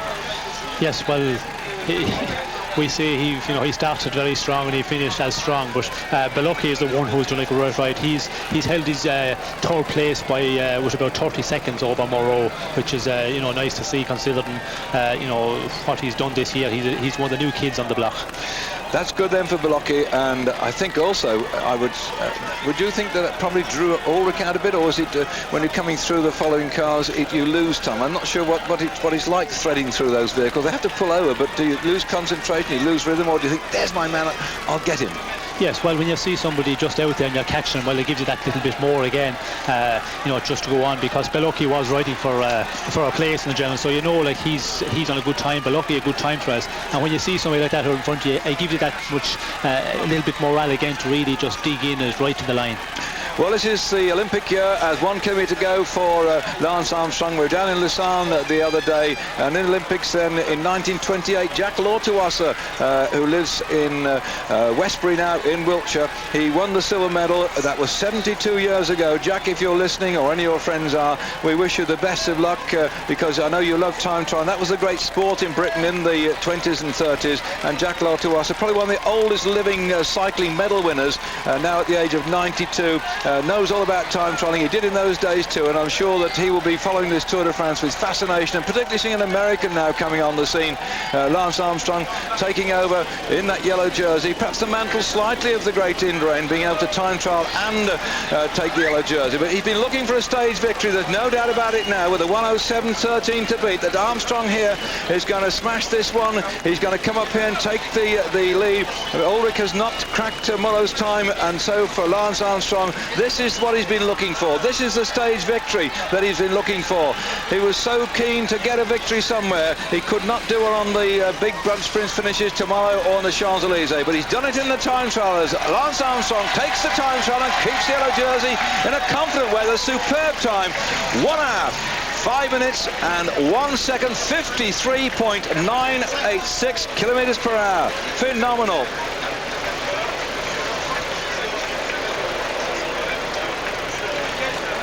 The noise above us is unbelievable. Half a dozen helicopters, I could be exaggerating, certainly have zoomed over the top. The following vehicles, a great armada behind this man, with the photographers trying to get the picture as Armstrong now goes across the line, and that is the second fastest time trial ever in the Tour de France.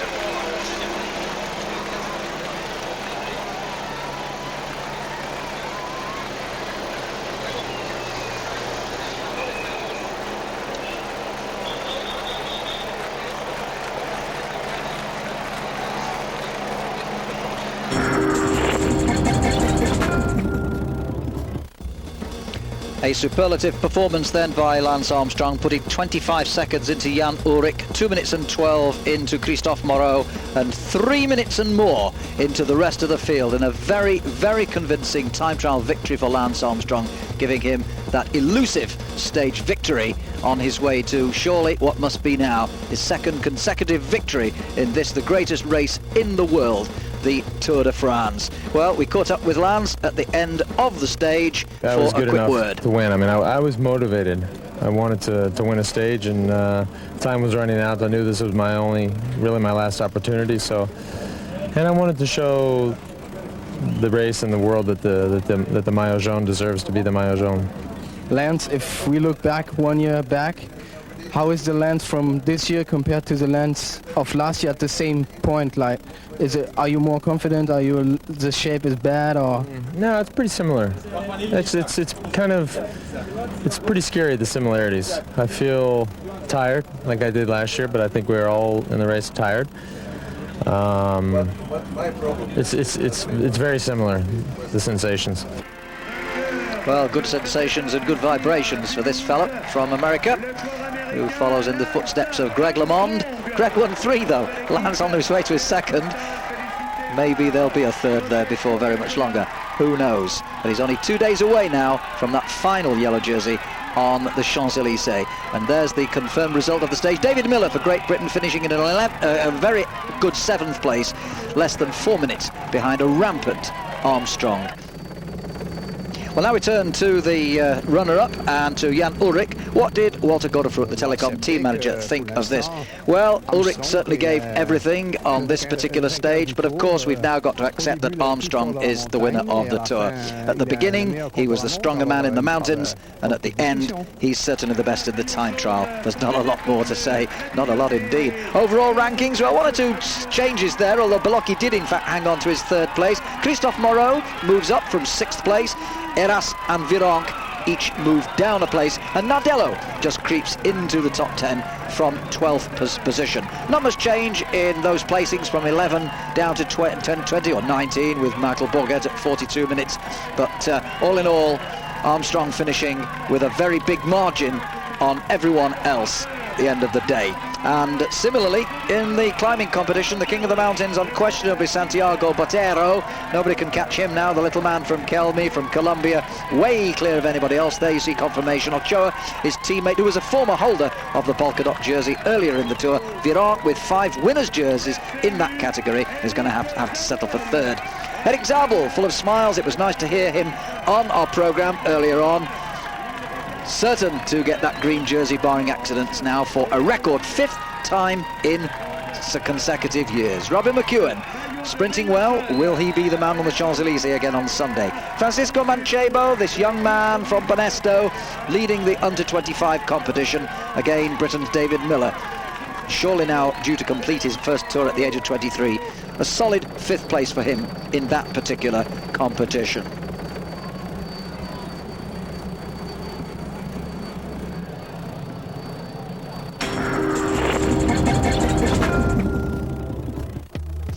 Just 2 more stages to go then of this Tour 2000, and the penultimate Tour stage, would you believe, the longest of the whole Tour, from Belfort more or less in a westerly direction to Troyes, a distance of no less than 254.5 kilometres. We test the weather. It's going to be another fine sunny day, just a very light north to northeasterly wind for most of the day, which shouldn't be too bad. A perfect day for racing, and I hope that you will join us here for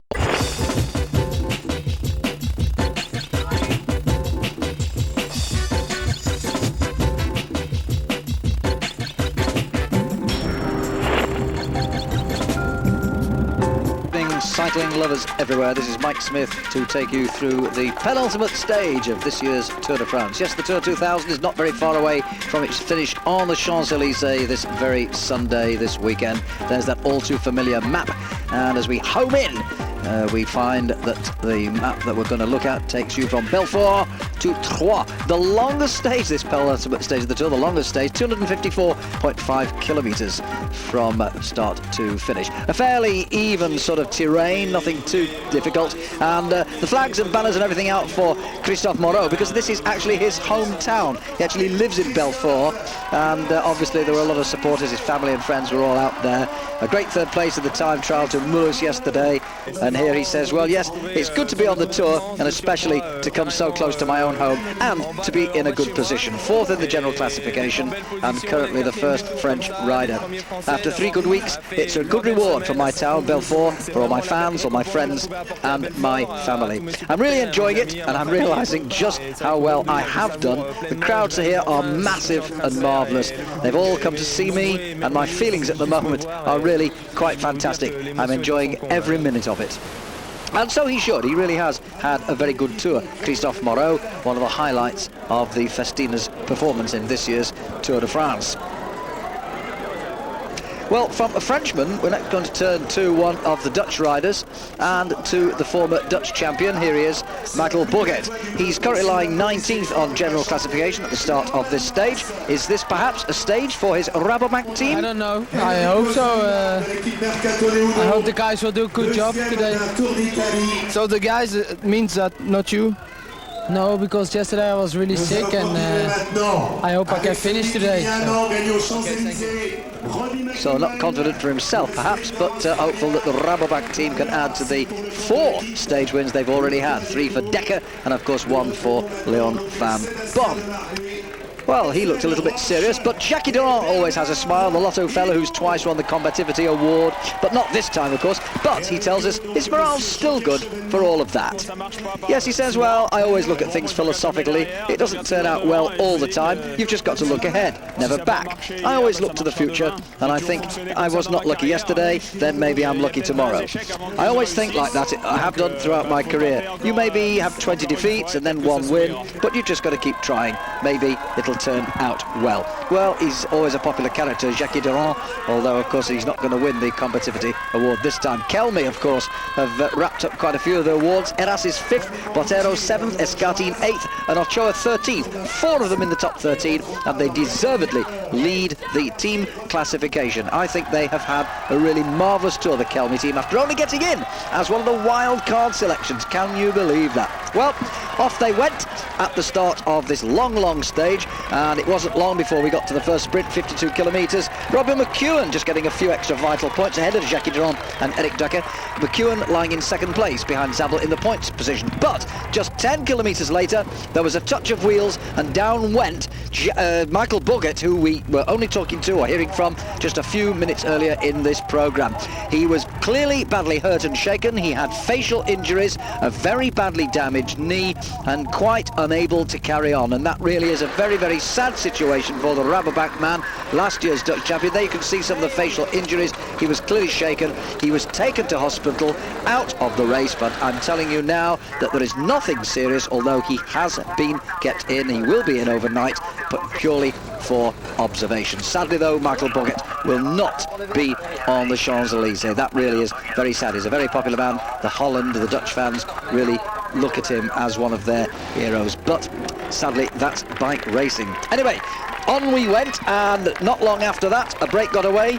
François Simon heading for his hometown, Gwiatowski of the Française des Jeux, Sébastien Hinault, Crédit Agricole, and Simon the Bonjour rider looking for a stage win to add to the three that his three elder brothers have already gained in the past. Well, with these three being reeled in a little bit, 35 kilometres to go, let's join the commentary from David Duffield and Sean Kelly.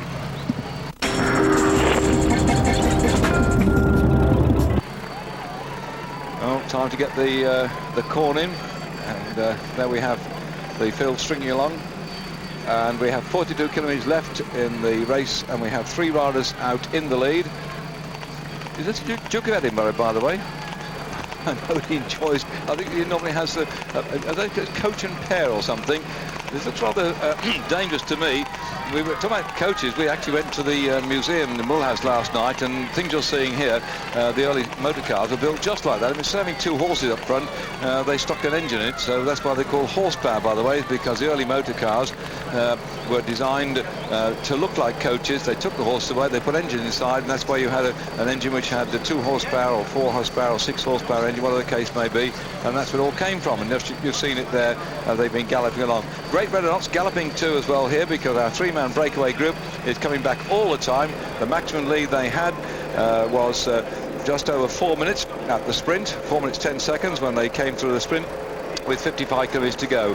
And our breakaway group, I'll put in a picture before Sean gives his opinion now as to whether they'd like to catch that breakaway group. What's happened since we started the stage, you saw on our look back that McEwen, Durand and Decker got the first sprint after 52 kilometres. There've been lots of action right from the word go. We had a group of 16 riders go away. They got caught after 100 kilometres. They only got a lead of 22 seconds. And then it was Simon who opened the whole thing up at 136 kilometres into the race. And he comes locally here from near the finish town. Off he went down the road, and he was joined later on, and it took him another 14 kilometres to catch him, and three riders, Gwiatowski, Hinault and Weinsteins, came across and joined up with him, so that made 4 in the front. It wasn't long though before Weinsteins of the Vini Calderolo team decided that his discretion was the better part of his judgment, and he sat up and went back into the main field, and they averaged something like about 37.5 kilometres per hour for the first 4 hours, and then they really started to work well. The first of the climbs, the lead was 1 minute 40 seconds when they went over the Côte de Chagnon. That's after 109 kilometres. Simon led there. Gwiatowski was second. Hinault was third. Then, as they pressed on, still with their advantage to the climb of Chaumont, after 157 kilometres of racing. Over the top then it was Hinault that got that one. No relation, by the way, to Bernard Hinault. Hinault got that one. Gwiatowski was second, and Simon was in third spot. And that was shortly after that they got the maximum lead of 4 minutes 10 seconds, but it's now coming down all the time as a big bunch here turn the wick up, and down the road those riders might find themselves being swallowed up before very long. Sean Kelly alongside me, been watching the racing so far and listening to the information coming over. You can see he's now 2 minutes and 23 seconds. Looks like they tried to get away, but perhaps on this occasion, do you think they're going to be caught? Well, David, it looked like they had a chance for a moment when they went away. The first 10 kilometres they were out of the bunch. They started creating a good advantage and it was building up, but there wasn't anybody riding. The only team was riding was US Postal, but now we see in the peloton here there's a few teams. There's Farm Fritz, there's Pulte. There's a few teams taking up the command on the front of the bunch, so I don't think we will see these guys with the gap, the advantage they've got now. I can't see them getting to the finish. So 2:30 it is, coming over our headphones from the race radio. The reason the Farm Freaks are riding hard is they want to put Robbie McEwen in with a shout for a sprint. He'd be getting stronger all the way through the race, and the Tour de France last year he won the final stage. It took him all the time to get there. He was riding for the Rabobank team then. He's now moved to the Farm Freaks team. But Sean, there's also rumours flying around that there might be a bit of a breakup of the Farm Freaks, or at least losing one or two riders to new teams on the block. This is a time, I suppose, when managers are going round with contracts in their hand, or at least suggestions to join them. Any of that done on Farm Freaks? Yes, there's rumours going around that there's some of the a number of the riders leaving the Farm Fritz team and going on to another team. Patrick Lefebvre, of course, he's starting a new team with Museo, and also Case Prim is supposed to have a new sponsor, so you know, the rumour is that they're going to some of those teams. Well, that's our leading group here on the screen. You saw that flash up, 31 kilometres to go. And in this breakaway group is Simon, who's one of a very famous group of Simon brothers who've ridden over the years in many events.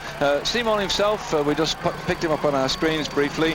He's wearing the blue jersey of Bonjour, one of the wild card teams in as we're going along this route. Simon, born in Troyes, where they're going to now, on the 28th of October 1968. So by this time we get into October, he'll be, 32 years of age. So I want to say he's getting on a bit, because a lot of riders in their 30s start to perform rather well. And one of the most outstanding riders we've seen in this race has been Pascal Hervé, who at 36, one of the oldest riders, has been really giving some stick all the way through. Simon was last year's champion of France. You'll not see him here, by the way, as you see the grey jerseys of the Farm Freaks on the front. Poulter began to interfere as well with the front of it. But if we go back and pick him up, because our very famous family, the Simons, he won a stage in the Dauphiné Libéré in 1996, a stage in the Circuit de la Sarthe, and also in the 4 Days of Dunkirk in 95. He won a stage there, and a stage in the Tour de Poitiers-Chalons in 93, and a stage, I remember getting that one in 1992. He's the chap on the front of the bunch at the moment, Francois Simon here, or the breakaway group, in the blue, and he won a stage in the Tour of Italy in 92. Well, that's the rundown on the brothers. You can see what they've done here in the Tour de France, and Francois has not yet won a stage. His brothers have all won stage in the Tour de France. Alongside me, Sean Kelly knows a lot about the brothers. Sean, just to put us in the picture about this amazing family. Well, yes, they were a great biker family, as you can see. But the father, I remember, he was also a cyclist. So you know, they've been cycling. They've lived with cycling for many years, and it's fabulous to see a family of, you know, he's the fourth one now who is professional and competed at top level in the Tour of France, and the other three brothers of course have won stages, so he's out to try and do that today.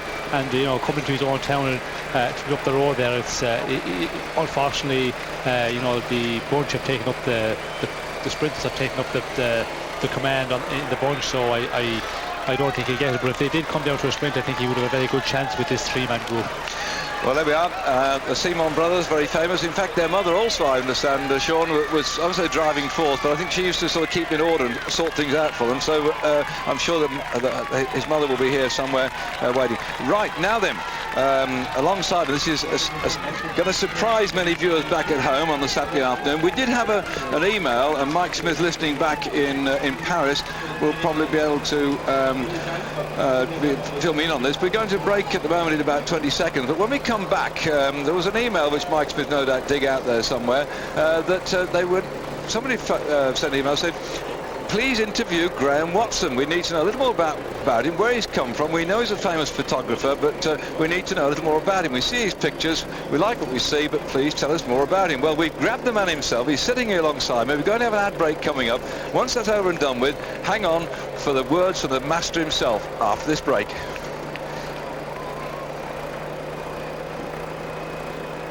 To the final act in this stage of the Tour de France. 26 kilometres to go, getting very close now. A leisurely day as far as the cows are concerned, munching on the grass and letting the race go by. One of those super shots which you see on your television, and sometimes shot by the man alongside me, Graham Watson. Graham, we had this email from one of our viewers saying, Graham Watson, we see his name on the alongside some of the photographs in the various cycling magazines. Tell us something about him. So I thought the best thing to do is to grab the man himself. And here he is. Graham, good afternoon and welcome. First of all, how did you, what your cycling background? I think when I was very young I saw Tom Simpson on British television, and then about 10 years later I found myself on the Champs-Élysées as a tourist watching the Tour de France finish, I think 1977, when Bernard Thévenet won his second Tour de France. And then every year I did a little bit more until about 20 years ago when I just followed the whole race every day of the week. Were you a photographer then when you saw the race, when you were interested in Thompson? Was it something that fascinated you, photography, or did you photography and cycling come together? When I first saw the Tour de France in '77, I'd already been like a portrait photographer for about 5 years, doing not royalty but like aristocracy in Britain in the centre of London, and it was very different to what I'm doing now, but it was I was already a fairly qualified photographer in a very different way. Well, I understand Mike Smith's back in Paris. Graham can't listen to him on the headphones, Mike, but we grabbed the man which answers that email you got there. How about that, eh? Well, I think that's absolutely marvellous. I didn't think that Graham would be given time off for good behaviour from all his clicking away, but it's lovely to hear him. He's a man that I and many other people in the sport admire greatly, David. Please pass that on to him. Yeah, Mike, we'll come back to your emails as fast as we can do. I'd like to finish the interview, if you don't mind, Absolutely. back there in Paris, because this is quite unique to grab a photographer that's taken some of the greatest shots in cycling. David, I'm delighted to hear from him. OK, right, let's hear what he's got to say. Graham, of all the shots you've taken, I know we had a great exhibition in Dublin of your work in the Tour de France when the Tour started in Dublin. Is there any pictures that stand out or in your memory of saying that's one that I could die for, that's a real one-off? There's just literally 2 or 3 shots that I can really remember over 20 years. I think the favourite one I have is of Hino and Greg LeMond climbing up Duez in 1986. Another one actually is of a man next to us, Sean Kelly, when he first wore the green jersey. I'm having a guess at 1983 or 85. There's a really nice time trial shot, wearing old pedals, the toe straps and everything. For some reason I like that as well. Right.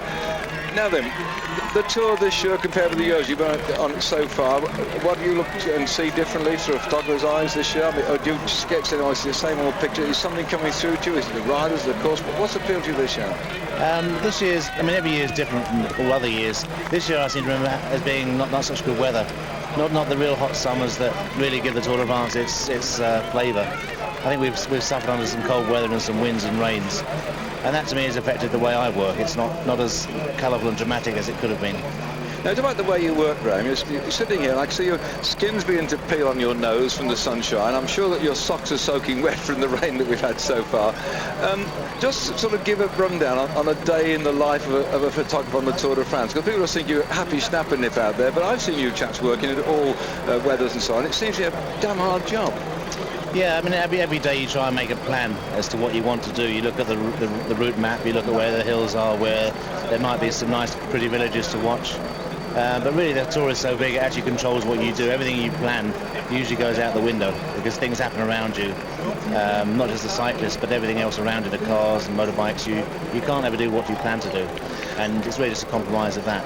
But in terms of hours spent, I see you there going around before the start, and I see you in the press office sorting out your pictures and sending them up. What sort of time of the day do you start? What time of the day do you finish? It's probably about a 9 or 10 hour day of real work. That is from an hour before the race until probably about 3.5 hours after the race, when you finally pack up and go back to the hotel. What about when you get back home? You've got all these rolls of film to go through, to file or to pick things out of. Is that going to take you lots more work? Yeah, I feel we always joke about being on holiday, but being on the Tour is still like being on holiday, because really you're doing something you love doing, which is taking photography. It's when you go home and you have all these rolls and rolls of film to process and edit and select and throw stuff away. That's the work. What's next on the agenda for you then when the Tour finishes? Actually, I'm going to a friend's wedding on Thursday in Dublin. Beyond that, there's are you an official wedding photographer? No, they asked me, and of course I said no. I stopped that 20 years ago. The 3 World Cup races coming up in Hamburg, San Sebastian and Zurich. The Tour of Spain for 3 weeks and then straight to the Olympics. We just look forward to seeing you out in the Olympics then, Graham. Thanks for joining us here on the Tour de France. It's tremendous to actually speak to somebody because we see the pictures, we don't know the man. And now, Sean Kelly, if you just talk about Sean, have you got anything to say to him? Because he's taken some picture of you in the time gone by. Well, no, I know Graham for many years, being in the Tour. I never had any hard words with Graham, I don't think. But a lot of these photographers do get in the way at times, but they are doing their job out there as well, and they're trying to get the best shots possible, and sometimes they do get in the riders' way, and the riders do start railing up a bit. But I always had a great relationship with him, and never any problems. But I think it's a great way to go to the Tour. It's great for them to see it because they climb the mountains on these big motorbikes and with their cameras on them. It's a fabulous way to get to the race. It's the best way to see the Tour of France on the back of a motorbike. And as a photographer, it's definitely the way. Just one final word then, Graham, because actually Sean touched on something which I often have from people saying, what about the motorbikes in the mountains with the smoke, with the fumes, with the crowds, with something else? What's the relationship between you and the motorbike driver? Because that must be very important to get the shots you want without getting away with the riders. How do you get that rapport? It comes over years of working with each other. These days I have such experienced drivers who I've known for years, who I do other races with, and I don't do anything more than just tap on their shoulder, and they know exactly what I want. and most of them take me straight there without any hassles. Thank you for joining us, Graham, here. I know you've got work to do because there's some time for the finish yet to come in, but I know you've got the happy snaps as well to add to your collection. Thanks for coming on then, Graham Watson, then the well-known and most, I think, famous photographer. Only about, what, 3 or 4 tops, and he's amongst the 3 or 4 top. I've embarrassed him now, and anyway, thanks for coming along. Yes, David, as you were on air there with Graham, as we can see now the shots, the peloton has accelerated a lot, and there's a few different, it's broken up a bit, there's a few echelons here. That's because the wind is coming to the side, the last 20-25 Ks, and they're in around the 25 to go mark, and the bunch is splitting up, and it shows that, you know, there's a lot of guys tired here, a lot of guys suffering because of, you know, the miles in the legs, 3 weeks on the road. There's some guys it's hurting a lot out there now. Well, you're listening to Sean Kelly, 4 times green jersey winner in the Tour de France. The echelons are coming, splitting up here. He'll explain in a moment about the echelons and how they work. Thanks, Sean, for updating on that.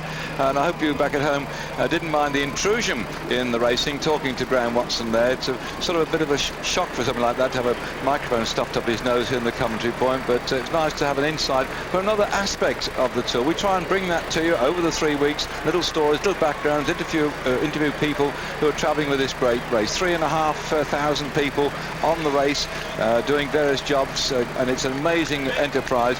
What you see on your screen is only just the top of the iceberg, really. We'll update you when we come back after this break on what's happened so far, and although I'm probably breaking every rule, Mike Smith now is chomping at the bit to come back with a duplex, as we call it, so we'll probably straight after this break there, Mike, pick out the old emails. We should have done it in the break with Graham Watson, but we will come back to you on that after this break coming up then. And probably I'll get my knuckles wrapped when I get back to Paris tomorrow. But Mike, stand by after this, and we look forward to hearing from you about what you've got in store amongst the email division. Well, there we are, the echelons now forming as the field is splitting under the pressure. We've got 18 kilometres to go. The gap is just over 1 minute for our 3 breakaway riders, Eno, Gwiazdowski and Simon.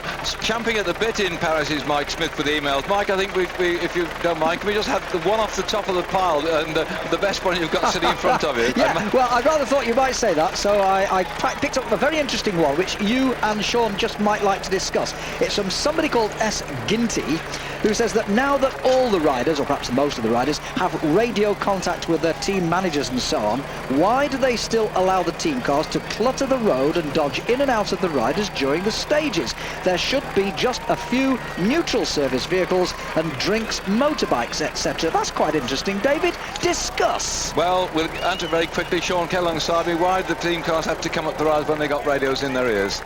Well, you need a team car because neutral team cars, in an event like the Tour de France, for example, there's a Frenchman there and there's a Spanish rider who puncture or something. Well, the French is going to get first preference because the person driving the car, because he's going to have national interest first. But if you have a team car and everybody is a family in the team, well then they look after you at 100%, no matter what the nationality is. So the radios are only just to make it convenient, but you have to have the team cars and you have to have a car for every team. So, you know, it's a necessity. Right, that's the answer to Mr. Ginty. Didn't he have a donkey or something, or was it something else Ginty? Or I still remember some song being sung when they go to Ginty. Anyway, thanks for all the emails coming in. We'll try and do a few tomorrow, Mike, because I think we've got 3 hours there on the Champs-Elysees. We'll come back to those. So sorry we've cut you off a bit short in your prime, but don't worry about it. I'm enjoying the action, David. Hey, it's good, isn't it, eh? And well, these echelons form. Let's have a word from Sean now about echelons, how they form, what happens, and what the tactics are riding with the crosswind. Sean. Well, as we've been seeing here with the bunch, the way it broke up, you know, the wind is coming across from the right-hand side, the right shoulder of the bunch, and we see the way they were, the first rider was over to the right-hand side of the road, and it went all across over to the left. And when there's no space no more, we see this group coming back here now. They're all over the left because they're trying to get over to that side to get some shelter, and when there's no more space anymore, well then they form another echelon, and that's why you see a number of echelons on the road. And it's quite hard when they start going, you know, at full rate. It's very, very hard to stay up there on the echelon. You have to be in good shape. shape and very strong, and some guys are very much specialists in the echelon. The flat guys, the Dutch and the Belgians, are very, very good in echelon riding. Well, on the front we've got a lot of Dutch and Belgian riders, particularly farm freaks who are looking for a chance to get the stage today. There's your telephone number, 0906 614 0026 to phone in. Are you for or against a long stage in the last days? Well, in fact, tomorrow is going to be quite a short stage, but today is the longest stage in the race. And do you like the idea or not? I suppose if you're rider, you have a very vested opinion. You say, not on your Nelly, no thank you, I do not wish to have one. But there again, it's a wearing down process, and we've had the opportunity of 3 riders nipping off down the road, very much on home ground as far as Simon's concerned, to show his public, his jersey and his sponsor, and so perhaps a long stage allows a few people with spirit to go down there. But now they're beginning to move through, and the echelons have now ceased. They've come back together. One thing about echelons, Sean, which always, in my day, I mean your day too, in any echelon, any time you're racing, it's when you get to the tail end, the left-hand side. If you look at the screen now, where the Poulty lads are, there's a fight, isn't there, to not go in the gutter. So, and if you go and hold that wheel and can't force your way in, you're in the gutter and you go bang to the next echelon. But the other thing is when you come back off the front, if you can't hold the chain, you can't get in, can you? It's a real, how can I put it? Not easy, eh? No, it's not easy. You have to fight a lot in the echelon to keep your position. And if you lose contact with the first one, yes, you have to come back in, and you always have to come back into the sheltery side of the echelon when the second one is coming through. Certainly not on the windy side, because you can't. When the first riders start coming by, you get no shelter if you're on the wrong side. So you have to be, tuned into it, and you have to have experience and calculate that you have to do that. But again, it's big gear stuff, and the guys who ride the flat all the time, like the Dutch and the Belgians, they're very used to that because such open country. Here in France, we have much more shelter. It's like back in Ireland, England, where the roadways are very much sheltered, so we don't get much opportunity to form echelons in the races. Well, talking about Ireland, then we've got one rider here who has actually got us a good victory in the Tour of Ireland. We're looking there at the man here coming through with the greyish and bluish pants. That's Grzegorz Dziewgowski, who won at the Grand Prix of Zurich last year, but he also won a stage in they put it in the book of the Tour of Ireland. It was, I think, what they call the Ras Tour anyway. And so that's the man there going through, and the green and white jersey is Sebastian Hino, who got a good cyclo-cross rider in his youth, turned pro in 97 for Gann. And here we have the big bunch trying to pull them back. It's less than a minute. Well, these are the Bonjour riders. They haven't got a stage win so far. The best of the fourth there from Simon Roos. Agricole O'Grady now crashed out with their broken collarbone. They haven't got a stage victory. Look at Ulrich, Zabel, Wunderkraft, all those second place they've had. Not a stage victory yet. Farm Freets, Knaven, well, they've got Robin McEwen coming back on the boil now, so he could be in with a shout today or tomorrow. La France says your best was third, and down there Verheyen second for Lotto, and Physics fifth, and Mainstein's just off the frame there too as well. So a lot of teams here, they've only got today and tomorrow to redeem themselves, so when they go back, at least the boss says well done, and everybody's happy with their performance. So you're getting down now to the short straw time, and that's why you're seeing the grey jerseys here with the black shorts. This is typically the territory. I was speaking to Henri Dant, at Morzine, no, Courchevel, when up on the rest day, and he said, well, we can't really go in the mountains. Our time will be on the flat, and you watch us when we start to go then. And certainly they're starting to go here, the Farm Freaks, beginning to move. And I was saying earlier on to Sean Kelly here, it seems that some of the Farm Freaks may be splitting up. There seems a lot of other teams, this Domo team, Lefebvre going round, trying to pick up riders. So the whole, when we go through this next few months, a whole lot of shift, I think, in the team construction, and new teams coming in, and particularly with the team from Great Britain, or at least the British sponsored team, the Linda McCartney squad. They're increasing their budget. They're looking for riders too as well. So this is a time where we see managers going around in the village, sniffing out new helpers. And the Farm Freaks, well, they may be under some sort of pressure too, like everybody else, for the new teams being formed. Any more rumours out there, Sean? Well, yes, there's a lot of rumours around, David. The one most about is the Farm Freaks guys. A lot of the team is rumoured they're supposed to be leaving, and the rumour is that maybe someone going to Lefebvre. Case Prim is supposed to be stopping the team, but there's a lot of other the Spanish teams as well. Kelme, I see, there were talks. Some of the teams were trying to take some of the riders nationally because they've had such a good tour. They have a good 3 or 4 riders there who were very, very promising the last week of the tour. So this is the time of year that all that happened, and the Tour of France time from now on, there will be a lot in the next 2 months. Well, that's like I suppose football transfer. They have to finish all their transfers by sometime in December, don't they, or something? So isn't there a point when you have to say that's it, that's my team for next year? You can sign new people coming up. Isn't there a sort of cut-off point? Yes, I think there's a UCI regulation. The regulation now, they change a lot, and I haven't been following as closely as when I was a rider, but yes, they are changing. You have to sign the riders before a certain date. And you know, there's a lot of these new regulations, the UCI, which when I'm out of the scene, I don't really be in close contact with. Well, that's all going to be part of the rumour mongering. We're going to be updating on that as it begins to unfold over the period of time. We're now coming in toward the finish in Troyes. We've been here in the past on many times, and last time we came was 1987 when Dominguez won the stage, and that was the year that Stephen Roche won the Tour de France, also the Tour of Italy and the World Championship, all in one hit. And the prize included an apartment from Merlin Plage, and so you can actually go out there and live in luxury by the seaside. That was the first prize last year in 87 in the Tour de France. Stephen Roche winning that one. Delgado, who was second that year, is sitting just about 4 seats down from me now, and the man who was third was Jean-Francois Bernard. He's also about 2 seats back from me now, and Laurent Fignon is not here at the moment, but he's been working with us too, so he was seventh that year. Lejarreta, we saw him last night in the same hotel we were staying.